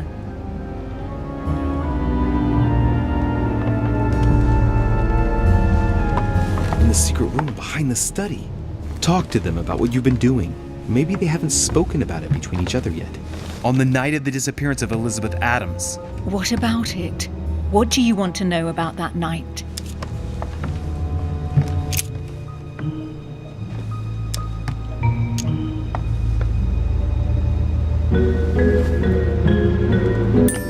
We found ourselves in Mortimer's secret gallery. What relics did we find? Property deeds in Mortimer's name dating from very long ago. Is that all? You mean all those mythological charms? So there was the so-called Pandora's box that wasn't a box actually. The famous golden fleece that reeked of dead goat. A broken sword that could have belonged to anyone. Is that enough? Yes, that's enough. You look captivated. Of course, he bought it. That's enough! I've had enough of this charade. Louis, there's only one way to tell us apart. There's just one thing I didn't tell her about in detail. Too bad for you, Emma. I didn't want it to come to this, but you leave me no choice. Ask her about you and I. You just lost, Emma. I indeed didn't tell you everything about it. Come, Louis. Speak about our intimacy. Very well, let's talk about us.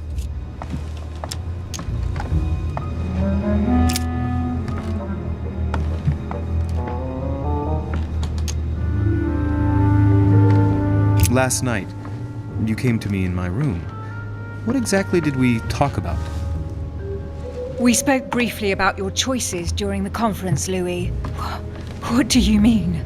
Yes, Emma. It just so happens I didn't tell you everything. I never told you about this part. I hate you! That's enough, both of you. Now I know who the real Emily is.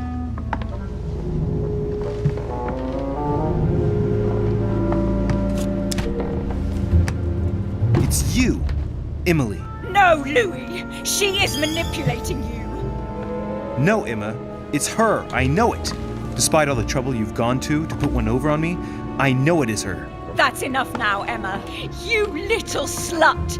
Don't think you are going to get away with this so easily. You are going to stop your little game right now. Never! I am Duchess Hills. No! Emily? I am the Duchess. But... You don't!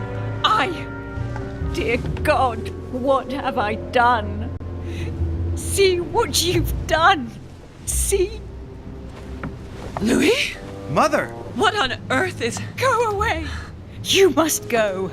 Everyone is going to arrive. Louis, what's going on? Duchess? Is everything all right? Come on, Louis! There's nothing more you can do! But I... Leave us. Emily, what's going on? Mother, go to the crypt. I'll meet you there. I'll be waiting for you. Emily. Madam, I am coming in. It was bound to end like this, Louis. Let me stay with her. Please. Go. I'll cover you.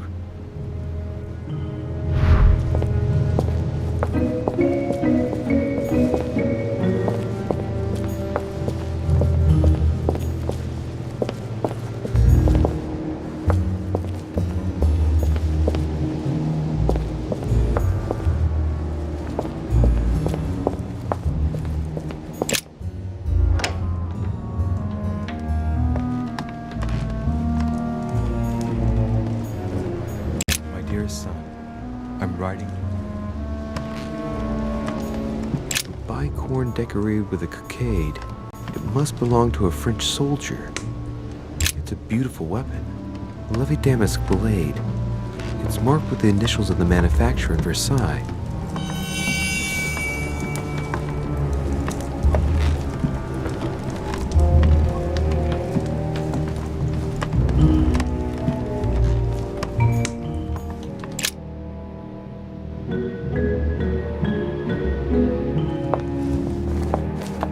Good God! They're all here. They must have heard the gunshot. Where is Lord Mortimer? Can anyone hear anything through the door?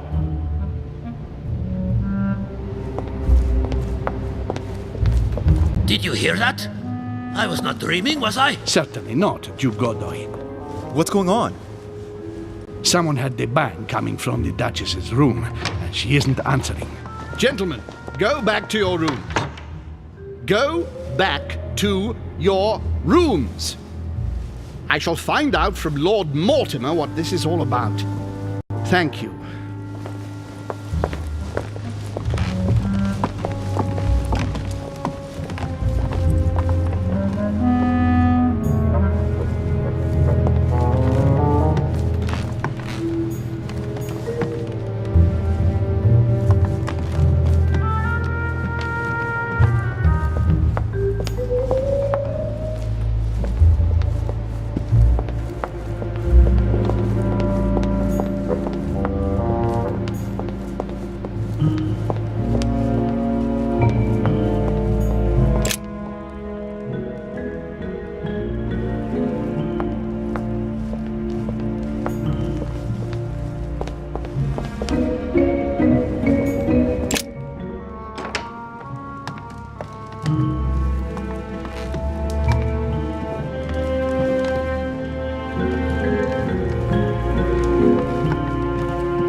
last, there you are. Mother, wait, Come, we have to be quick. No, wait, Mother, Time is running out, Louis. First, we must... No! That's enough. I won't go a step further unless you explain to me what is going on here. I'm begging you. Talk to me. You must trust me, my son. You are not ready yet. You are the one who should trust me. Tell me what's happening. You would never believe me. I came all the way here for you. Now I've found you. I'm ready, Mother. If only. Louis, I have always taught you to keep your mind open and rational. I know you are going to find this hard to believe, but what I am going to reveal to you is entirely true. Many years ago, I found out that demons really do live among us. I beg your pardon? And that they can influence our thoughts. Mother, listen to yourself. I know you're exhausted, but for crying out loud, listen to what you're saying. Demons? What next? An ancient monster with a head like an octopus? What do your demons look like? Have they got horns and a pointed tail? No, these are not creatures with billy goat's legs. Forget your Christian folklore. Imagine them more as parasitic spirits. They possess their hosts and direct them from inside. Parasitic spirits? Yes, they are capable of going from one body to another as they see fit. And 2 of them are present on this island. Right, so let me guess. Lord Mortimer and Sir Gregory, right? You felt it too? No, even if Home does look the part. But I don't know who else could do it, given that we're on their territory. Many years ago, well before you were born, I crossed paths with one of them. Since then, I've spent my life trying to find it again. When we recovered the Alizif, I was persuaded that von Burchard was working for this demon in one way or another. But I thought he would hand the book to a middleman during this conference. That's where I made an error that could well turn out to be fatal. The one who Burchard was meant to give the book to was none other than the demon in person, Mortimer. Not to mention that Holm had sent Volner to get it for him. Holm and Mortimer are demons? They both seem to disagree about many things, but I'll admit I never knew exactly why.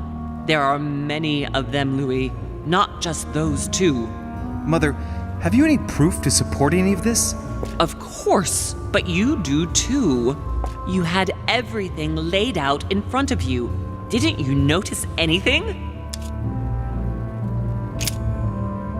Well, those property deeds across the world, all signed by the same hand, and over several centuries. I am proud of you, Louis. I found your notes, written in lemon juice. Where all eyes size you up. At one stage, I was so afraid of losing my mind that I noted everything down. Congratulations, Louis. Wait, please tell me you didn't open Pandora's box. The urn? Yes, I did. Why? Too bad. We'll deal with it later. I came across his family tree in his study. An only son. Since the Third Crusade. The fall of St. John of Acre, Louis. The fall of St. John of Acre.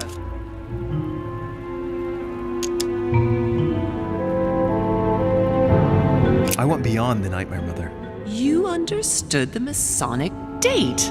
1191.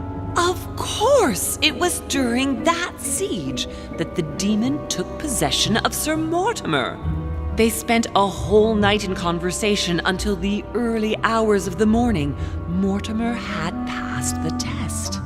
He had charmed the demon, and so it chose him to be its host for centuries to come. But tell me, did you find his secret study?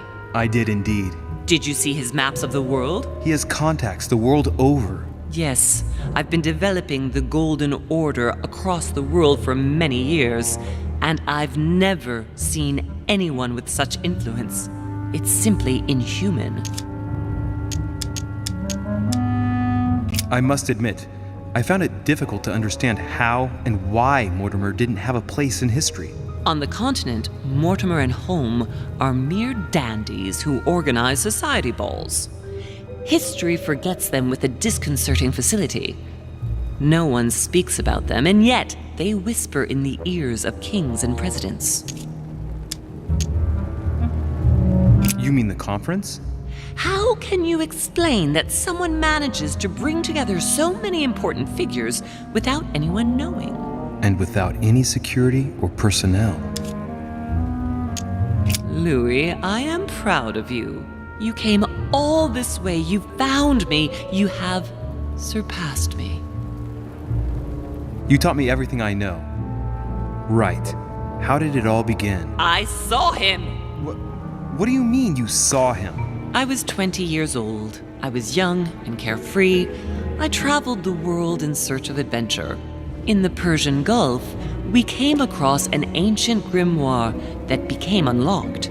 Composed of 7 parts, each one was a book in itself, set in a sort of metal armor that structured the whole thing.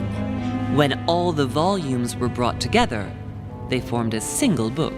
On my return to Paris, I set to studying these pages. I spent all my days and nights studying them. Oh, I can imagine you doing that. But the writing was in a language I had never seen before, developed well before Sumerian in my opinion. So I got the idea to form a small occult circle composed of all the major names in the occult world to see if anyone else could crack it. And you found no one. And I found someone, Louis. I found him, or rather he found me. He was young, charismatic, he was flamboyant.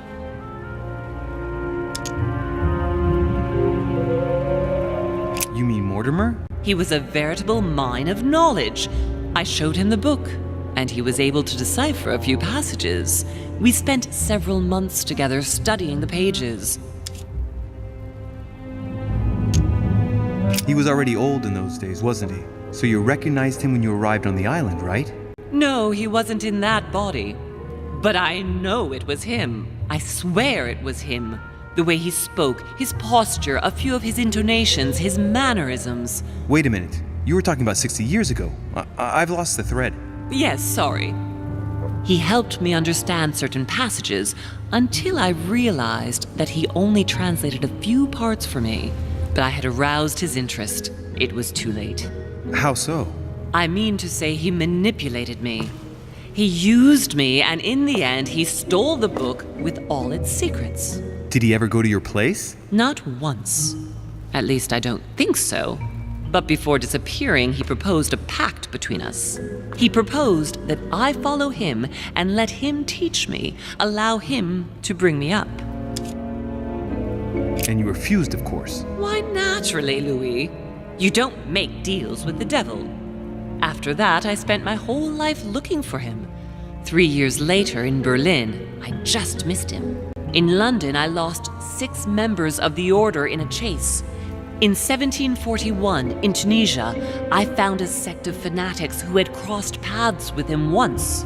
1741, in Poland. 1749, in India. 8 years ago in Venice. We agreed never to speak about what happened in Venice, Louis. You agreed, and that was before you spoke to me about demons. Wait, the baby we delivered, you and me, that night in Venice, did he have anything to do with Lord Mortimer? The child was his son. We stole his son? Are you insane? I always thought we took him to save him. That was the case. It was precisely to save him from his father.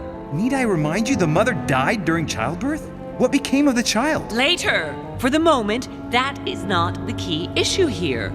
Once we found the Al-Azif in Paris, I followed von Borchart's trail here. I didn't think it would lead me straight to the demon. It was careless of me. He toyed with me for a few days, until I caught on, until I saw him as he was.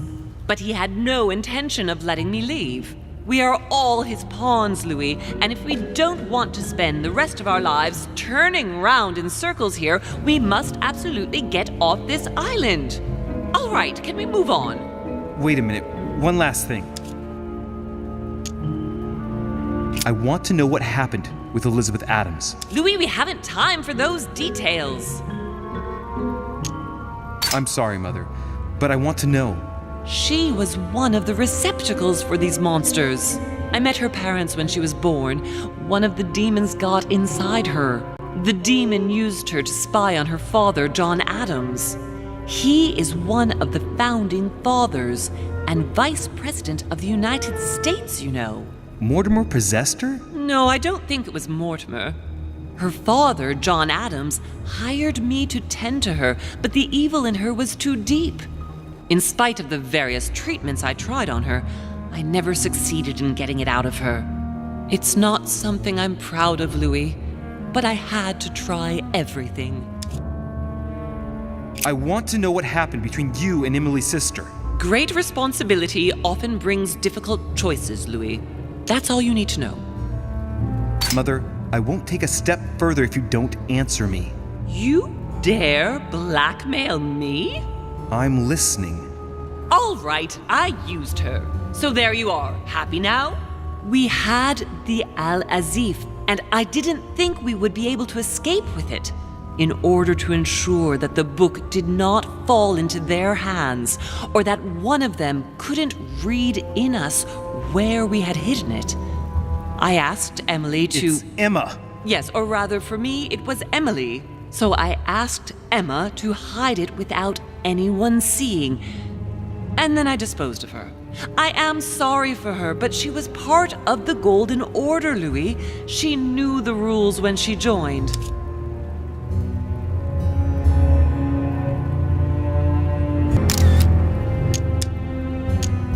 What did you negotiate about the Al-Azif with Volner? Absolutely nothing. I managed to pull the wool over his eyes until I found a way to flee. What was going on with the cannons in Tuscany? It was nothing. Since when does the Order finance wars? The cannons for that Bonaparte fellow? Listen, Once in the lion's den, I did whatever I could to appear legitimate. So yes, I pretended to be interested in Mortimer's project about a young military man who was seeking funding for a foundry in Tuscany.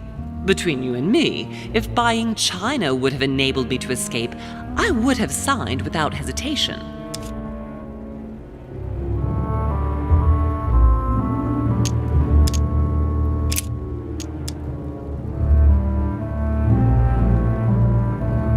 Samuel Ritter du Choix, you wanted to send me a letter about Godoy. I wanted you to run a check on Duke Manuel, but frankly, it doesn't really matter anymore now.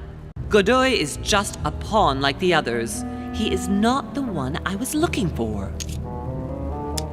You know, I found your package under a wharf plank. Thanks for not touching it.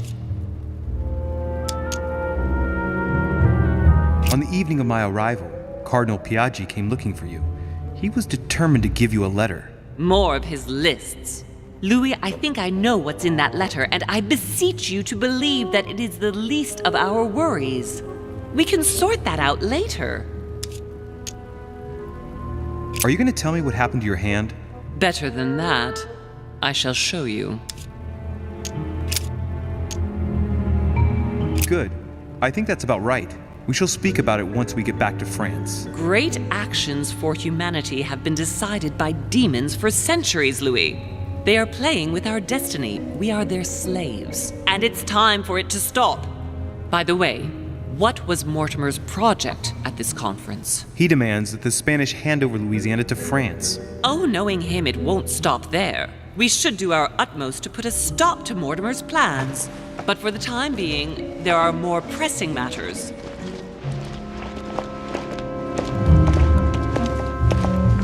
Are you going to tell me why we're here?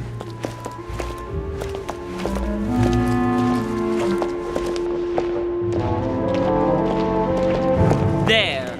That's why we are here.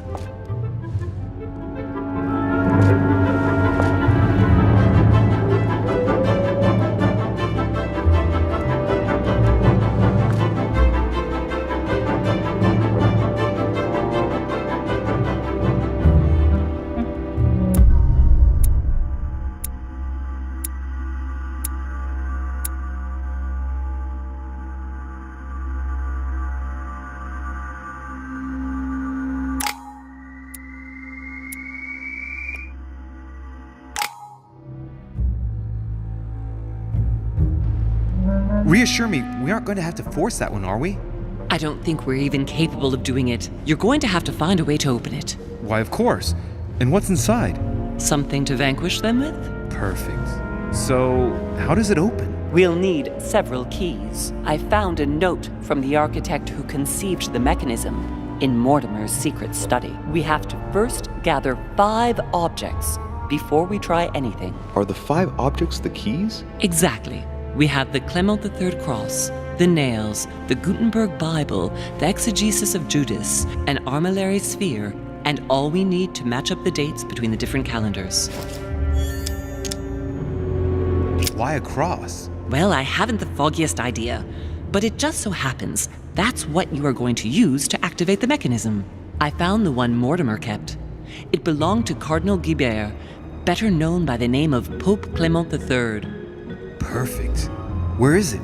Unfortunately, I've lost it. When I lost my hand, I went dashing out, and it must have fallen from my pocket. Remember, Mother. I'm certain you can remember. Let me think. You were running. I was bleeding to death. You remember the pain. I thought I was going to faint. Yes, I remember. I don't think it can be far, can it? Would you have lost it outside? No, I don't think so. It must be in the area. I don't remember going up with it. Perfect. I'll search the crypt before leaving. Some nails? Don't ask me. I'm not the one who made the mechanism, you know. When I arrived, there were already a few of them inserted, so I didn't have to worry about those. On the other hand, I remember seeing some in Mortimer's secret study, behind his nightmare. And a golden cup? Yes. Yes, I saw them too. Perfect. It will be easy for you to find them then. You need 3 of them. Very well. You remember what to do about the rollers. 1191 to enter. and 6466 to exit. Of course. An exegesis. Anything else? Did you manage to vanquish the Medusa? To open the chimney? Yes, absolutely. So you've already come across it. It's the Bible of Judas that is exposed in the secret room behind the chimney. Why do they call it an exegesis? Because that's what it is, and not an apocryphal Bible, strictly speaking. It's the study of a text with a summary, not an actual Bible. Anyway, well done for the Gorgon. You did well. You didn't get tricked by the light bouncing back. Thanks. Do you think I can take it safely? We haven't got a choice, Louis. Without it, we won't be able to work out this cursed mechanism.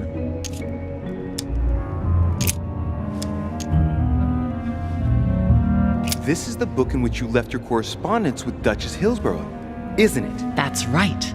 You still believe it's in the tower room, don't you? I don't know. There is only one way to find out, though. Right. I shall go and see. There's one in the portrait gallery. Yes, but it's enormous. If you don't want to have to go back and forth several times, then I suggest you get a smaller one. What did you do then? I didn't think I'd need one. I started without one, and I lost my hand before I did need one. And you can see the result.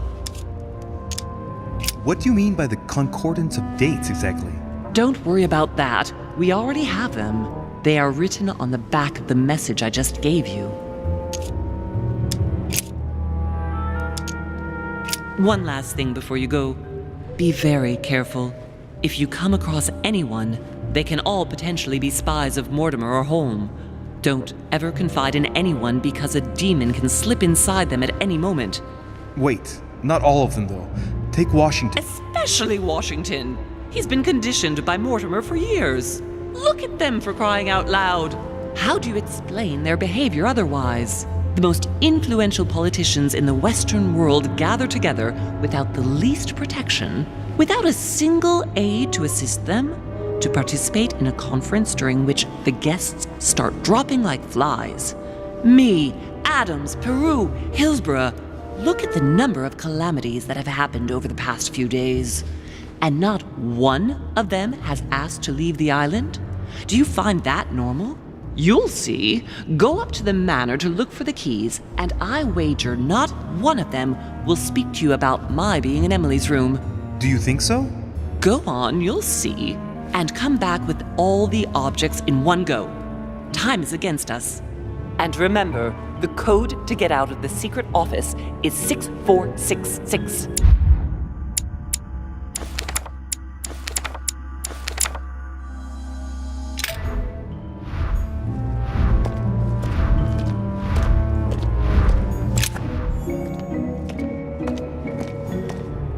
What on earth is that? A disc with information engraved in the metal? An iris that should open, I imagine, and blood. There are Roman numerals, Arab numbers, and town names. Go on. I'm listening. What do you think?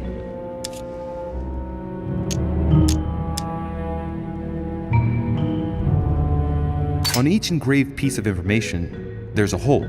Those are for the nails, right? That's absolutely right.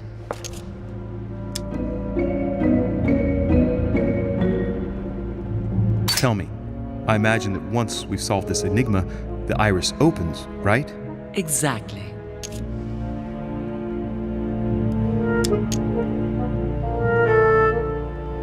Frankly, not much. It's not going to be easy. So start by fetching all the keys then. Did you succeed in opening this iris? Yes, by putting the cross on the console and the 3 nails on the disc, the iris opens. It gives access to a hole where I put my hand, thinking I could fully open the iris. There's a handle at the bottom, and as you can see, it didn't turn out very well for me. Mother? The dried blood. There. Yes, it's mine.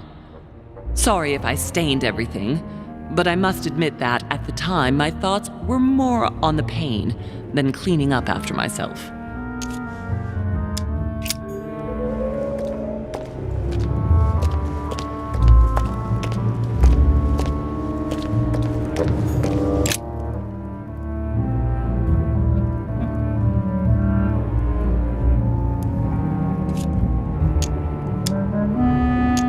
Tell me, Mother, you wouldn't know anything that might save me some time, would you? That's where you'll have to put the Clement III cross. You insert the cross into the slot, and it will open the iris. You ought to go, Louis. If someone finds us here, the situation might well become seriously complicated.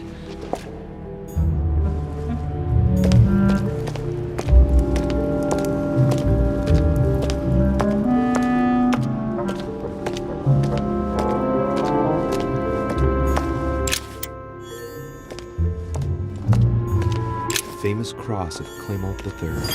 Perfect. And one key found. A drachma.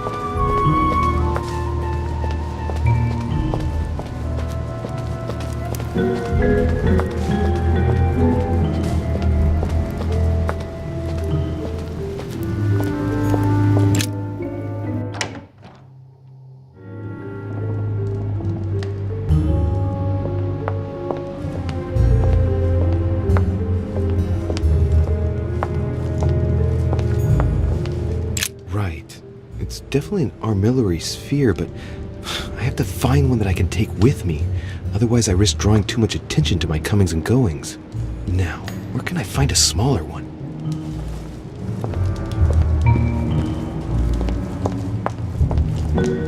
Right. Let's see if the statues are in place yet.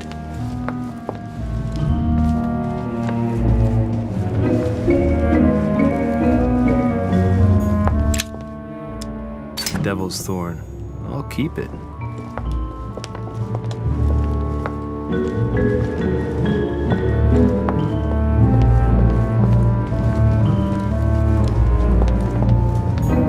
That statue is not positioned correctly.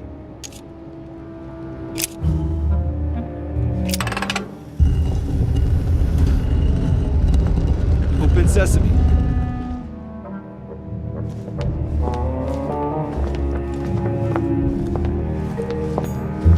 That's Pandora's box? An urn? Mother seemed worried that I was able to open it. I wonder why. Never mind. Now it's too late.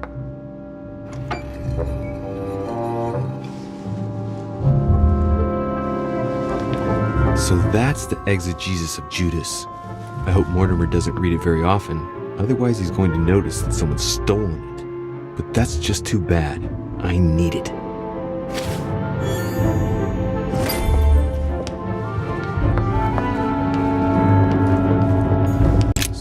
Laurel wreath. If Mortimer really is what my mother says he is, it could mean... No, that's impossible. No, not Caesar. Given all the relics preserved here, it wouldn't surprise me if Mortimer claimed it was Excalibur.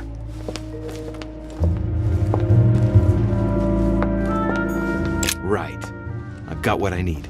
Now let's not waste any more time.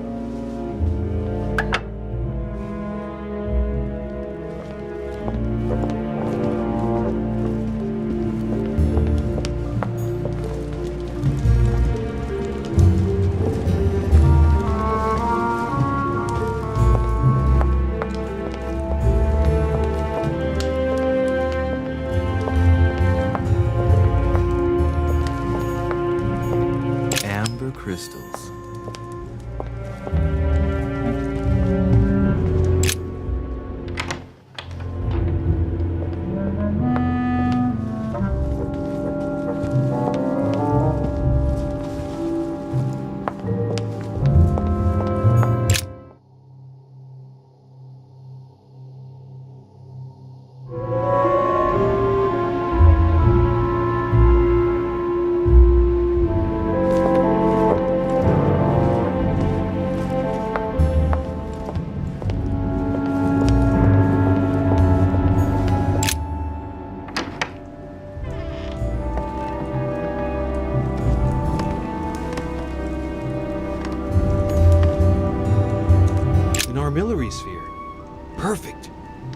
save me some time. I only hope that he isn't going to realize it right away.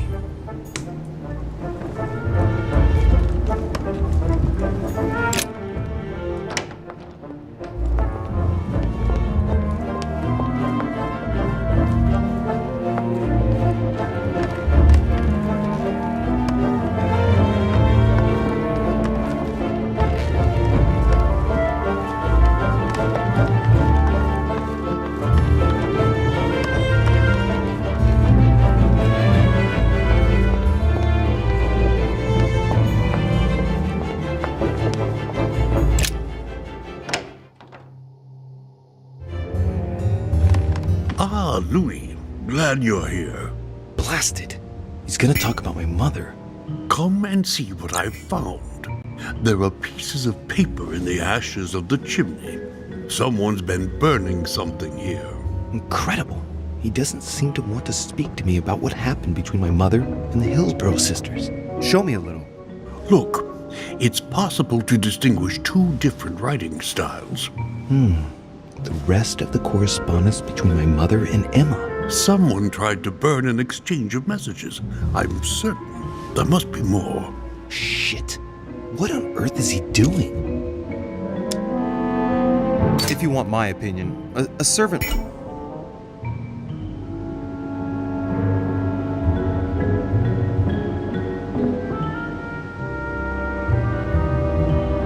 Louis, glad you're here. Blasted. He's gonna talk about my mother. Come and see what I've found. There are pieces of paper in the ashes of the chimney. Someone's been burning something here. Incredible. He doesn't seem to want to speak to me about what happened between my mother and the Hillsborough sisters. Show me a little. Look, it's possible to distinguish two different writing styles. The rest of the correspondence between my mother and Emma. Someone tried to burn an exchange of messages. I'm certain there must be more. Shit. What on earth is he doing? There were... Pardon? There were more.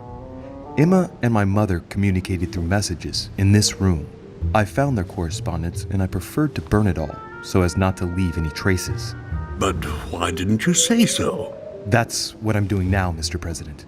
Before, well, it all seemed unimportant compared to everything that had happened.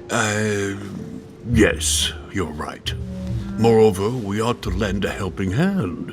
I shall have a word with Lord Mortimer, because the conference must not make us forget about Sarah. No. No, thank you. No. I certainly don't want Mortimer giving me any more attention than he is at the moment. Thank you. Thank you, Mr. President. If you don't mind, I'll take care of it. As you wish. Keep persevering. I shall see you later. Wasted enough time. The Bible.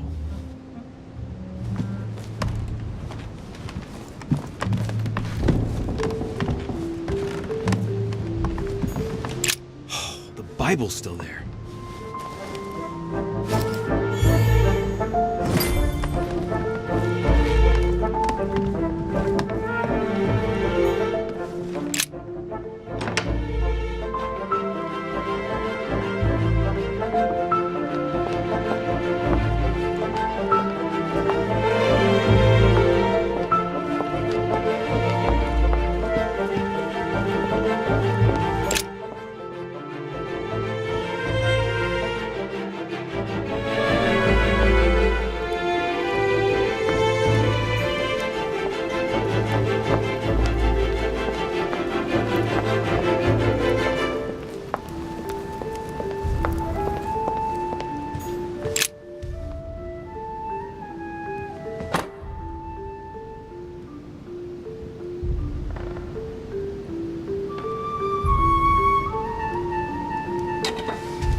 Right. This time, it'll be a lot quicker.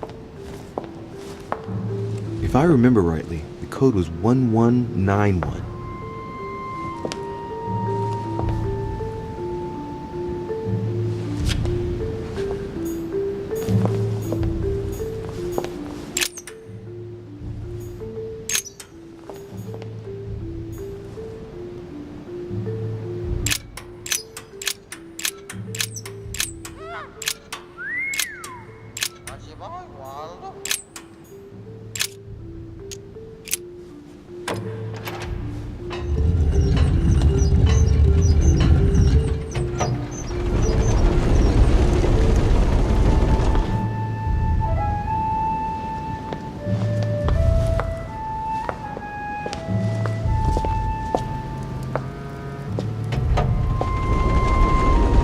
course.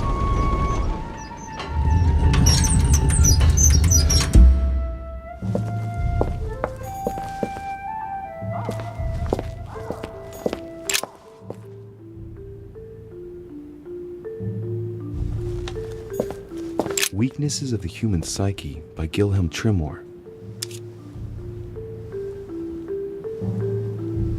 Wilhelm Tremor. Tremor, an anagram of Mortimer. Wow.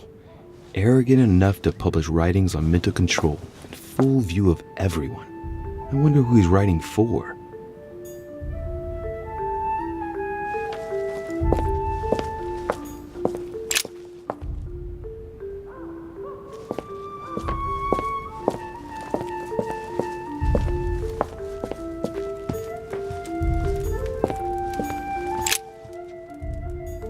A hand of tarot cards. I should have learned my lessons in card reading a little better.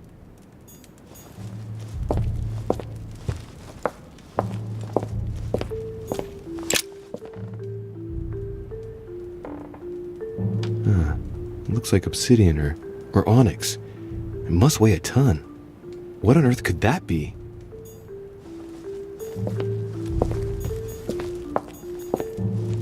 There. Those are the nails I was looking for.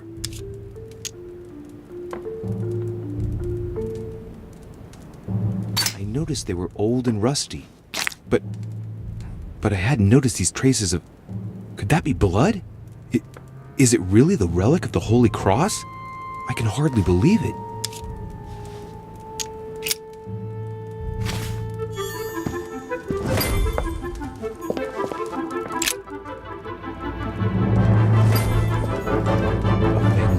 Microscope Carmelite water. They say that if you drink this, it gives you a real boost.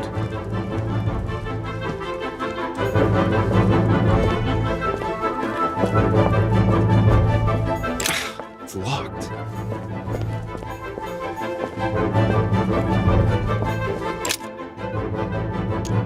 All right, come on. Let's get out of here. 6466, if I remember correctly.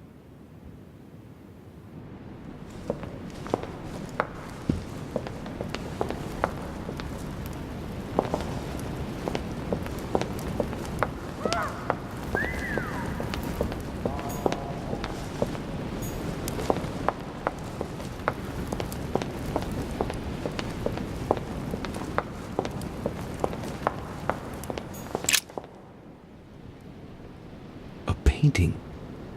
It looks unfinished. A piece by Lord Mortimer, I presume. A rather avant-garde technique. The Titan against men. How ironic.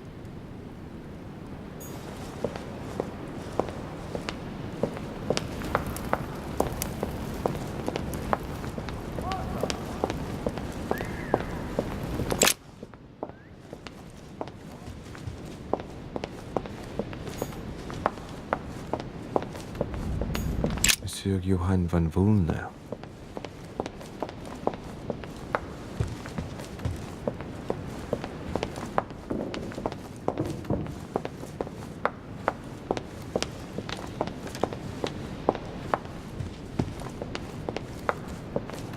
Sorry, sir, but Mr. Peru is not seeing visitors at the moment. He's resting and is to see no one.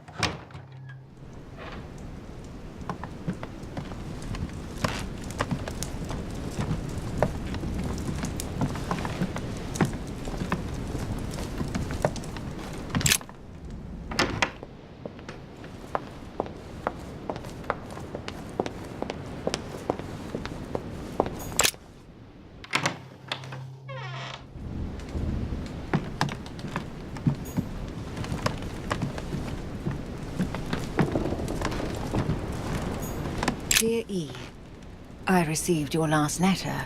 Unfortunately, the Crown informed the Golden Order that our mission should under no circumstances hamper Sir Gregory's plans. Decidedly, they have support from the highest level in Buckingham Palace. So here we both are, hands and feet tied, and little room to maneuver. Keep me abreast of events. Our mission is becoming more complicated.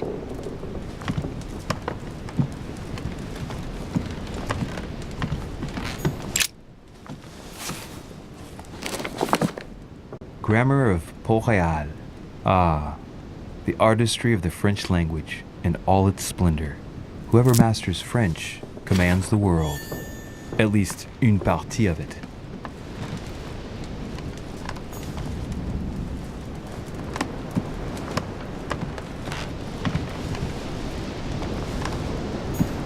William Pitt, the elder, Earl of Chatham. Emily works with his son.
I have no time to lose, so I might as well not bother him.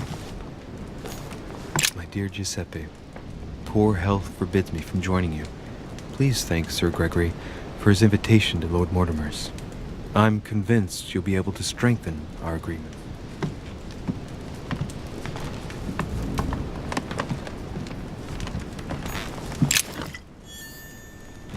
Venus and Cupid with a Satyr by Correggio.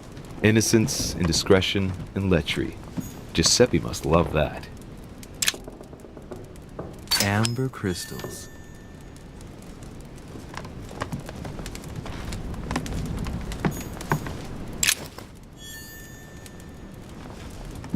The Lying Girl by Boucher. Here's a painting of mischievous eroticism. I wonder what Piaggi must think of this. The Rape of the Daughters of Leucippus by Rubens. Surprising choice for His Eminence Piaggi.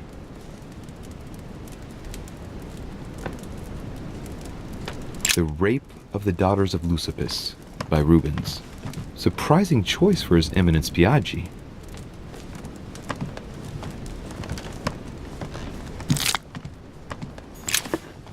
John the Baptist, Youth with a Ram by Caravaggio.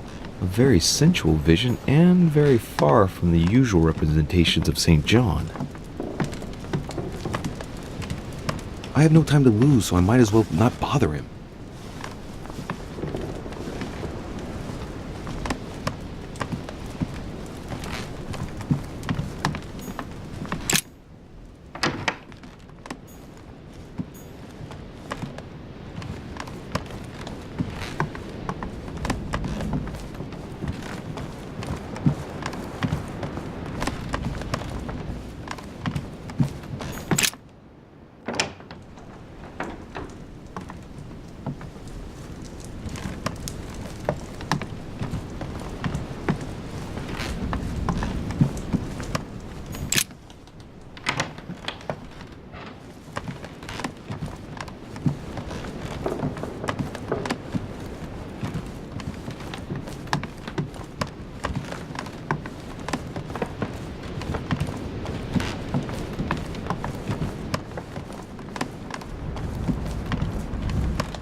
Ah, Duriche, congratulations for your efforts with Washington. I see that Sir Gregory did well to trust you. What can I do for you? I'm dreaming. My mother was right. He's not going to tell me one word about what happened to Emily.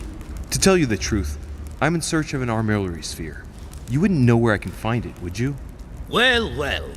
So you too have a passion for astronomy. Von Wollner has already bored me quite enough with all of his endless stories. You ought to concentrate, Louis. Politics is an art that requires all one's attention. Refrain from spreading yourself too thin, and leave stargazing to the poets. What can I say? I'm only... Ask Volner. I am sure he must have it among his effects. Perfect. Thank you, my Lord Duke. Leave me now. See you later.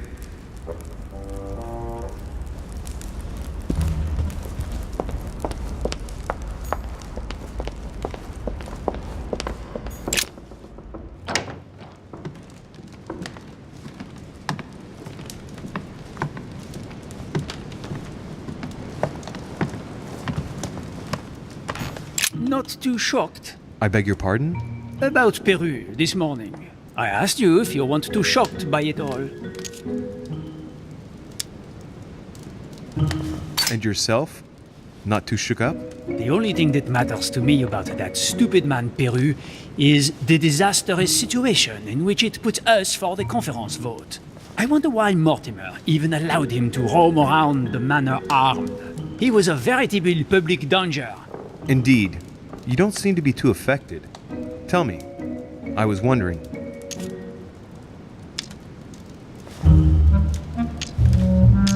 I won't keep you any longer. See you later, monsieur.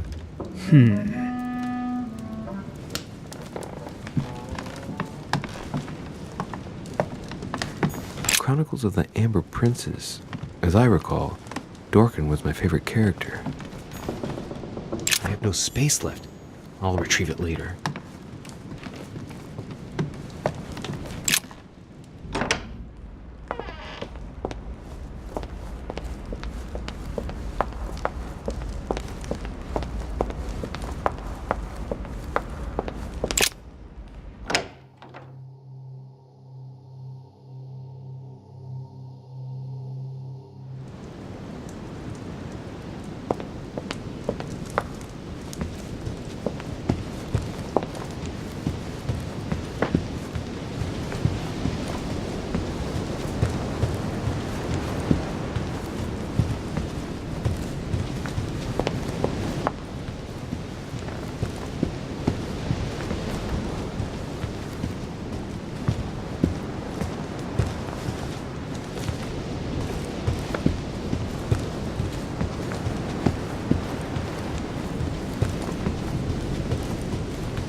Abstruse, the Miller brothers. Mother expressly forbade me from reading it.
So, good.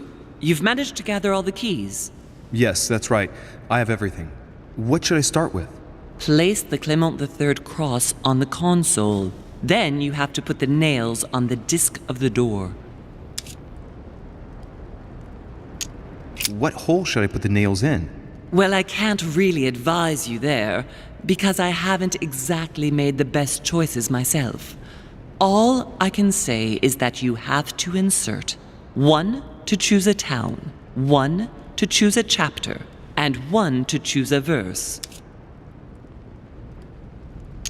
What theme did you start with? As the fresco shows the birth of Christ, I placed 1 nail in Bethlehem, 1 in chapter 2, and 1 in verse 6. The iris opened a little. I thought it was normal. Behind the aperture of the iris, there is a duct in which I put my hand. I felt something like a valve at the bottom. I thought by turning it the door would open, or the iris would open completely, or something else would happen. Instead, I felt something like an axe cut off my hand. I really thought it was the end of me. What did you do then? Well, although I had made some unfortunate choices, I was lucky in that Mortimer was well stocked with drugs. I raided his supplies of medicine. All right, my turn now. Go ahead, impress me. I'll shut up and let you concentrate. This exegesis contains comments from Judas on the different Gospels. It only contains certain chapters and verses, and the chapters are indicated by Roman numerals. The lexicon refers to different chapters and verses from the exegesis of Judas.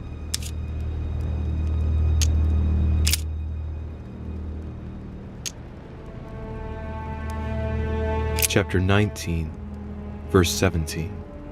Jesus was crucified on the 8th of Nisan, 3793, in a place near Jerusalem. The Romans put a crown of thorns on his head. Chapter 19, verse 17.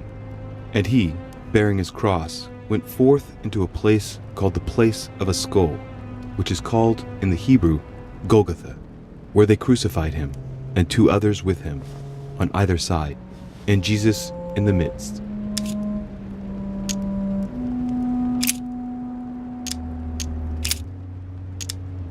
Chapter 2, verse 6. Jesus was born of Mary and Joseph on the 22nd of Taveth at midnight, 3762, in the village of Bethlehem. Chapter 2, verse 6. And so it was that, while they were there, the days were accomplished that she should be delivered of a child. And she brought forth her firstborn son, and wrapped him in swaddling clothes, and laid him in a manger, because there was no room for them in the inn. And there were in the same country shepherds abiding in the field, keeping watch over their flock by night. And lo, the angel of the Lord came upon them, and the glory of the Lord shone round about them, and they were sore afraid.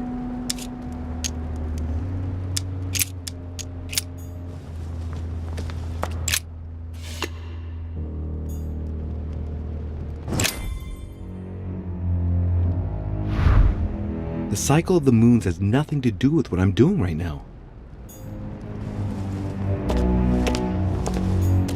Great. Honey.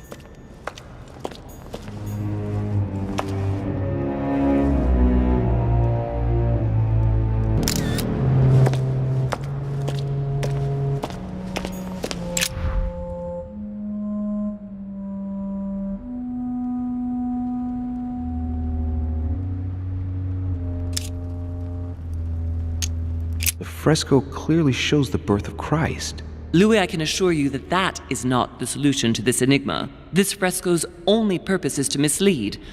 I know that now. Please, focus on another theme about Christ. We'll have to trust her.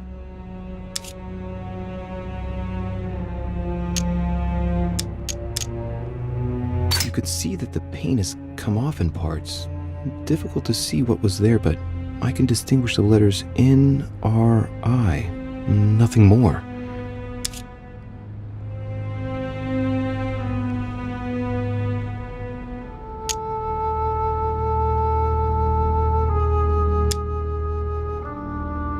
Why, of course, I-N-R-I.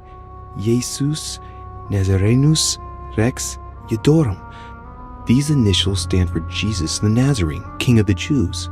This is the inscription which appears on the cross at the crucifixion of Jesus.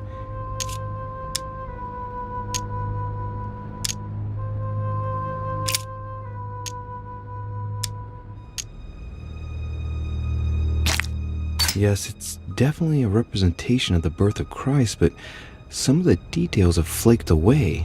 I can't see any other clues. One thing is for sure, This enigma deals with the life of Jesus, like my mother said.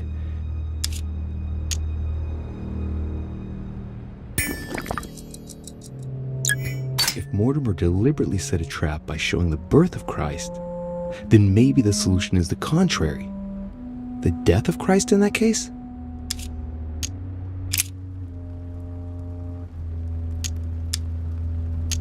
It looks like there are 3 types of inscriptions. There are 3 styles of writing, and I've got 3 nails. There must be a link. I must surely put in 1 nail per category.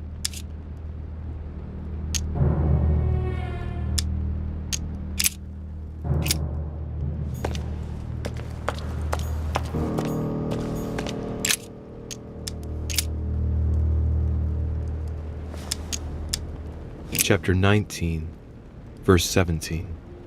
Jesus was crucified on the 8th of Nisan, 3793, in a place near Jerusalem. The Romans put a crown of thorns on his head. Chapter 19, verse 17. And he, bearing his cross, went forth into a place called the place of a skull, which is called in the Hebrew Golgotha, where they crucified him, and 2 others with him, on either side, and Jesus in the midst.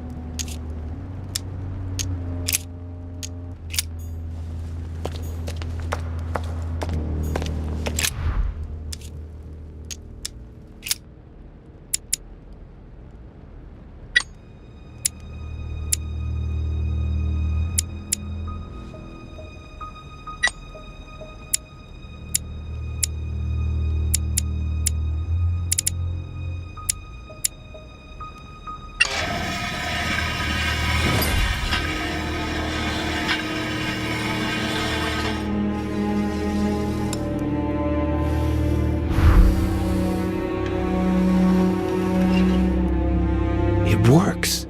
Well done, Louis. I hadn't seen those other wheels. Try connecting the theme to see if it goes all the way.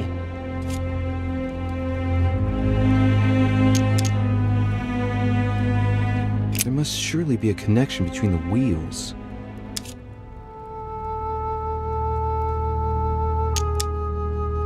There are different icons on this wheel, but it looks like some of them can't be connected to the other wheels.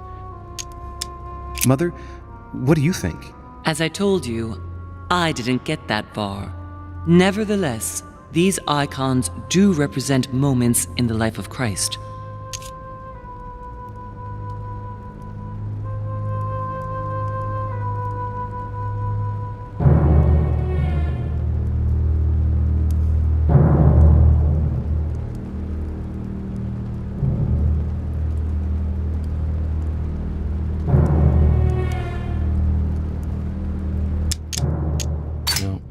Given the difference between the number of icons and the number of towns, I think that only one path connects all the wheels with one another. Let's try to connect the theme I've chosen with the rest.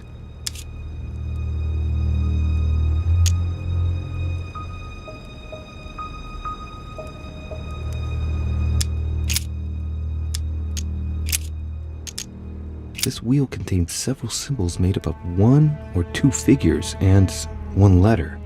The highest figure does not exceed 31, and each letter corresponds to a month of the year.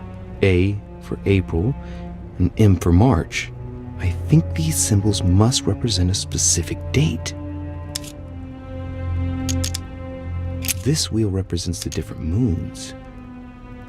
In the occult sciences, we represent the full moon by an X. As for the dark moon, called the new moon, in cults, it's often associated with something harmful.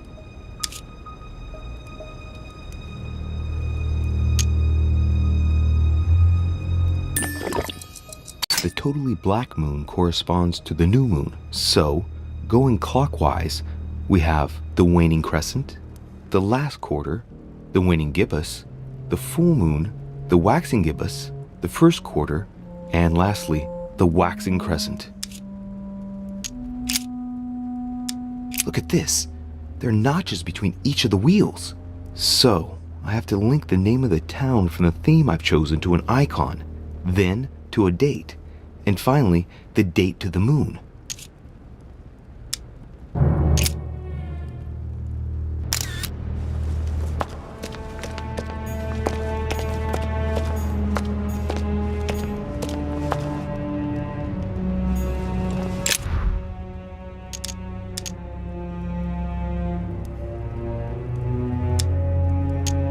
Let's see what combination corresponds to the chosen theme.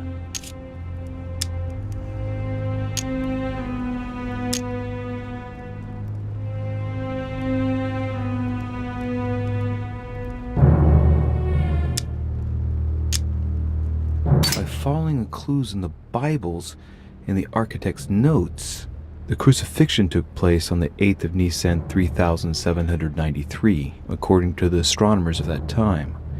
That would correspond to March 26th in the year 33 on a modern calendar.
Chapter 14, verse 22.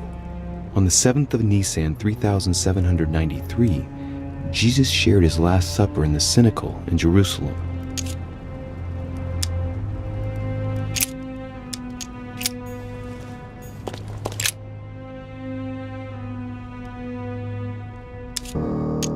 During new moon, the moon is entirely in the shadow.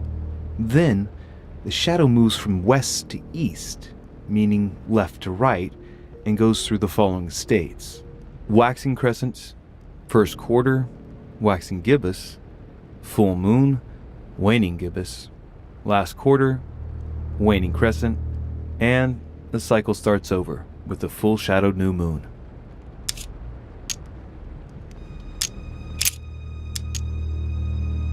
Seventh of Shaban, 607, first quarter. 19th of Jumada al-Awwal, 639, waning gibbous. 13th of Shaban, 607, waxing gibbous. 20th of Du al-Hajjah, 561, waning gibbous. The moon shadow moves from west to east.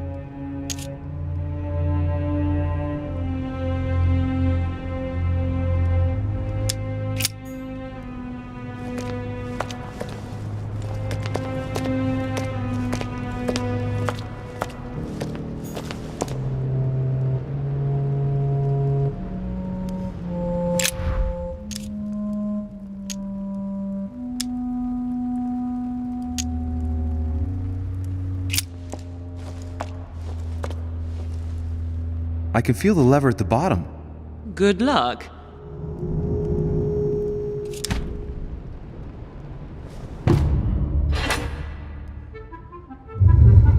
I never doubted you, my son.